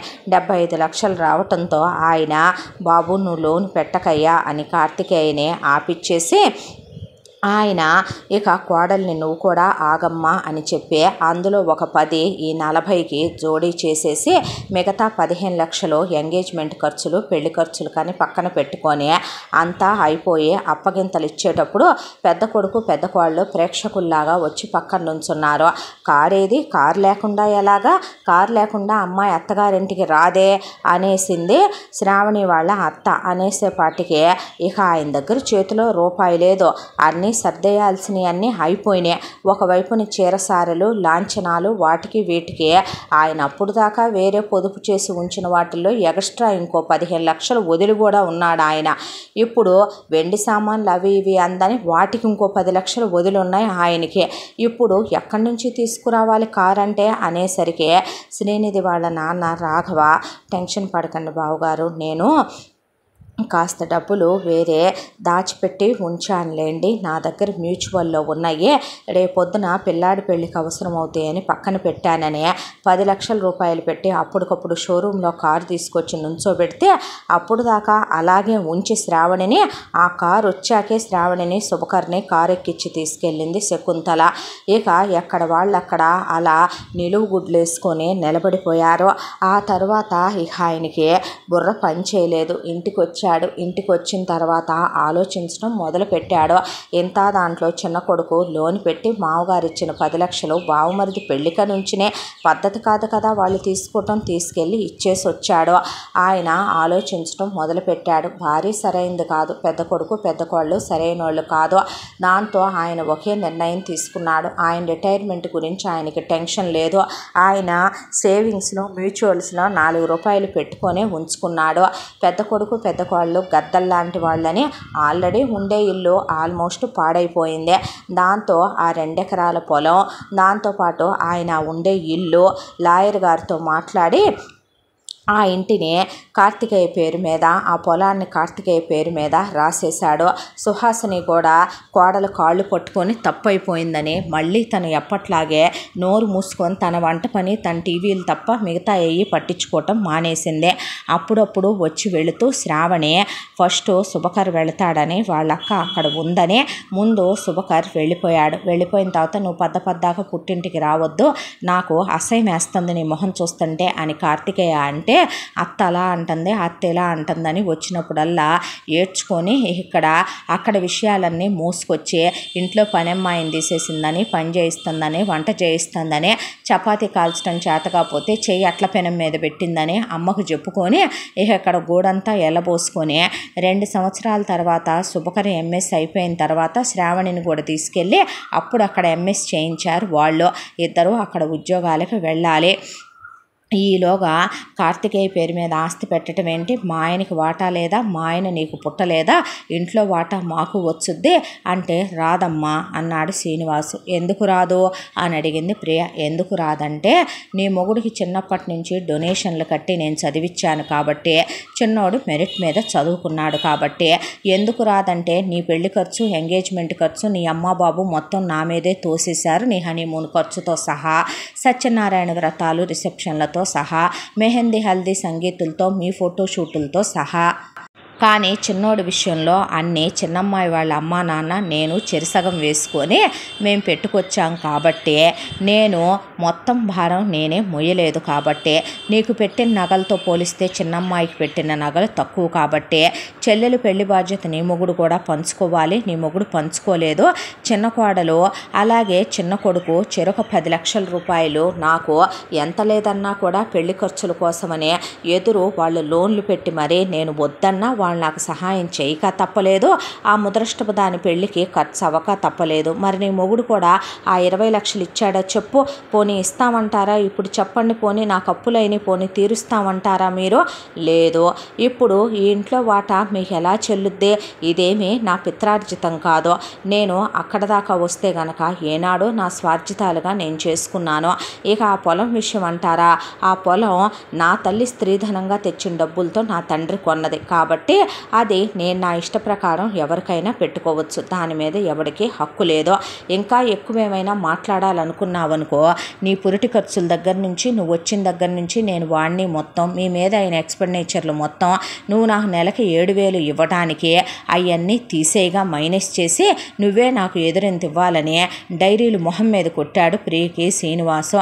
దాంతో వెధవ దరిద్రం, వెధవ మంద, చిచ్చి పదరా లేకి వెధవ, నిన్ను చేసుకుని నాకు ఇవన్నీ అసలు నేను ఏ మైసూర్ మహారాజును చేసుకోవాల్సింది, జైపూర్ యువరాజును చేసుకోవాల్సిందే అనే లొకేషన్ తీసుకొని పుట్టింటికి వెళ్ళిపోయి అలా ఇల్లరికం సంసారాలు వెలగబెడుతూ లొకేషన్ నోరెత్తడు కాబట్టి అక్కడ తొక్కేసింది ప్రియ. ఇక శ్రీనివాస్ మాత్రం ఆ ఊళ్ళో ఉన్న పొలం కూడా అమ్మేయమనమని ఇక్కడ ఉన్నటువంటి ఈ ఇల్లు పడేసి 1 ఎకరం పొలంలో డబ్బులు పెట్టి చిన్న కొడుకునే ఇల్లు కట్టించేసుకోమని, మిగతా డబ్బులు మీరు ఉంచుకోండి అయ్యా అని వాళ్ళకి అప్పచెప్పేసి కొడుకు కోడల దగ్గర ఆయన శేష జీవితం గడుపుతూ ఆయన ఎప్పట్లాగానే ఆయన ఫ్లాట్ల బిజినెస్, ఆయన ఎప్పట్లాగే ఇల్లు కట్టించి అమ్మటం, ఆయన ఎప్పట్లాగే LIC పాలసీలు, ఆయనది ప్రైవేట్ ఉద్యోగం కాబట్టి ఆయన చేసుకుంటూ వాళ్ళ రిటైర్మెంట్ ప్లాను ఇంకా బాగుండాలని ఆయన లైఫ్ గురించి ఆయన. ఈలోపు కార్తికేయ శ్రీనిధి వాళ్ళకు బాగా జీతాలు పెరిగి వాళ్ళ సేవింగ్స్ వాళ్ళు చేసుకుంటూ కొడుకు 4 రూపాయలు వెనకేసుకుంటుంటే అవి పెట్టి స్థలాలు కొని ఇల్లు కట్టించి అమ్ముతూ వచ్చిన డబ్బులు పుట్టబోయే పిల్లలకు ఉంటాయని ఆయన ఒక దగ్గర జాగ్రత్త చేసి పెడుతూ ఒకళ్ళను కన్నారు కార్తికేయ శ్రీనిధి. పాప పుట్టింది హ్యాపీగా. ఇక ఆ పిల్లని చూసుకుంటూ ఆ అమ్మాయి ఆపరేషన్ కూడా చేంజ్ చేసుకుంది. ఆ పిల్లకి మంచి ఫ్యూచర్ ఇస్తే చాలనుకున్నాడు కార్తికేయ. ఇక శ్రావణి మాత్రం అమెరికాకి వెళ్ళి అమెరికా వెళ్ళి 6 నెలలు శ్రావణి వాళ్ళ ఇంట్లో ఉండటం, మొగుడు పెళ్ళాల మధ్యలో పడుకోవటం, శ్రావణిని అయ్యొండు ఇయ్యొండు అంటాం, అక్కడ వాళ్ళ ఇంట్లో పనిగాక ఆడపడుచు ఇంట్లో పనులు చేయించడం, ఆడపడుచు వచ్చి శ్రావణ్ణి తుక్కు కింద బాత్తాం. శుభకర్ అమ్మకి ఎదురు చెప్పలేడు, అక్కకి ఎదురు చెప్పలేడు. ఇలా కొన్నాళ్ల కాలం గడిచిపోయి 2 కూతుళ్ళని కానీ ఆడపిల్లనే కన్నావనే మళ్ళీ 2 మగపిల్లలు ట్విన్స్ పుట్టిందాక శ్రావణికి 4గురిని కనిచ్చి ఆరోగ్యం తుక్కు అయిపోయి ఇంట్లో పనులు చేసుకుంటూ ఇండియాకి రావటానికి లేక ఒకవైపు నుంచే పార్సిల్స్ పంపించమంటే ఇక్కడ శ్రీనివాస్ చెప్పు తీసుకు కొడతాడు కాబట్టి పంపించే ఆప్షన్ సుహాసినికి లేదు కాబట్టి ఇక అక్కడే శ్రావణిని నానా నరకాలు పెడుతూ మొత్తానికి అక్కడి నుంచి ఫోన్ చేసి అమ్మకి మా అత్త అలా అంటుంది ఇలా అంటుంది అని చాడీలు చెప్పేదే. మనసొప్పక కన్నతల్లి కాబట్టి ఎంతైనా సరే ఇక ఫోన్ చేసి చిన్నపిల్ల కదండి అలా అనొద్దండి అని ఒకవైపు నుంచి సుహాసిని చెప్తే, ఆ తర్వాత నెల రోజులకు ఫోన్ చేసి అసలు నువ్వు మా అత్తయ్యకి ఎందుకు ఫోన్ చేసి, ఆవిడత్త నేను కోళ్ళో మా ఇష్టం మేము ఎన్నో అనుకుంటాం మళ్ళీ కలిసిపోతాం పనికి మాలిందానా అని తల్లిని అని ఫోన్ పెట్టేసేది శ్రావణే.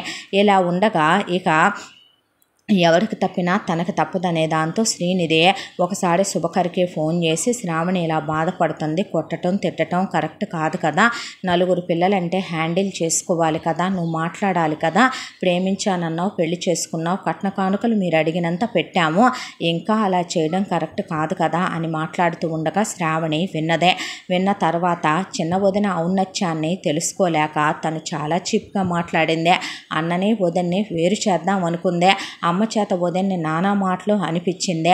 అంతా దాంట్లో తన క్యారెక్టర్ మీద మచ్చ మరక పడకూడదనే చిన్న వదిన పుట్టింటి వాళ్ళు చిన్న వదినే లేకపోతే గనక ఈరోజు తన పెళ్ళై ఉండేదే కాదు, తను ఇక్కడ దాకా వచ్చి ఉండేదే కాదు. దాంతో శుభకర్ శ్రీనిధి చెప్పిందంతా విన్నాడు. కార్తికేయ అప్పుడప్పుడైనా మగాళ్ళ మొగుడుగా ఉండాలి శుభకర్ అనేసరికి శుభకర్కి రోషం పొడుచుకొచ్చి వాళ్ళమ్మని పద్దాక అసలు నువ్వు ఇండియా నుంచి రావద్దనే, 4-5 ఏళ్లకోసారి మేమే వచ్చి 1 నెల రోజులు ముందెళ్తామనే, వాళ్ళక్కన అసలు మా ఇంటికి రావద్దనే, పిల్లల్ని కూడా మేము పెంచుకోగలమని, మీరు మా విషయాల్లో పెత్తనాలు కలగజేసుకొని బాధ్యతలు తీసుకోవద్దనే, నా వైఫ్కి మా మామగారు వాళ్ళు పెట్టినవి మొత్తం మాకు వెనక్కి ఇచ్చేస్తే మంచిదని అవన్నీ తీసేసుకొని ఆ తర్వాత ఇద్దరు ఉద్యోగాలకు వెళ్తూ పిల్లల్ని చదివించుకుంటూ ఇండియా నుంచి ఒక మెయిడ్ని అమెరికాకి పిలిపించుకొని ఆ అమ్మాయితో పనులు చేయిస్తూ శ్రావణ్ని బాగా చూసుకోవటం మొదలుపెట్టాడు శుభకర్.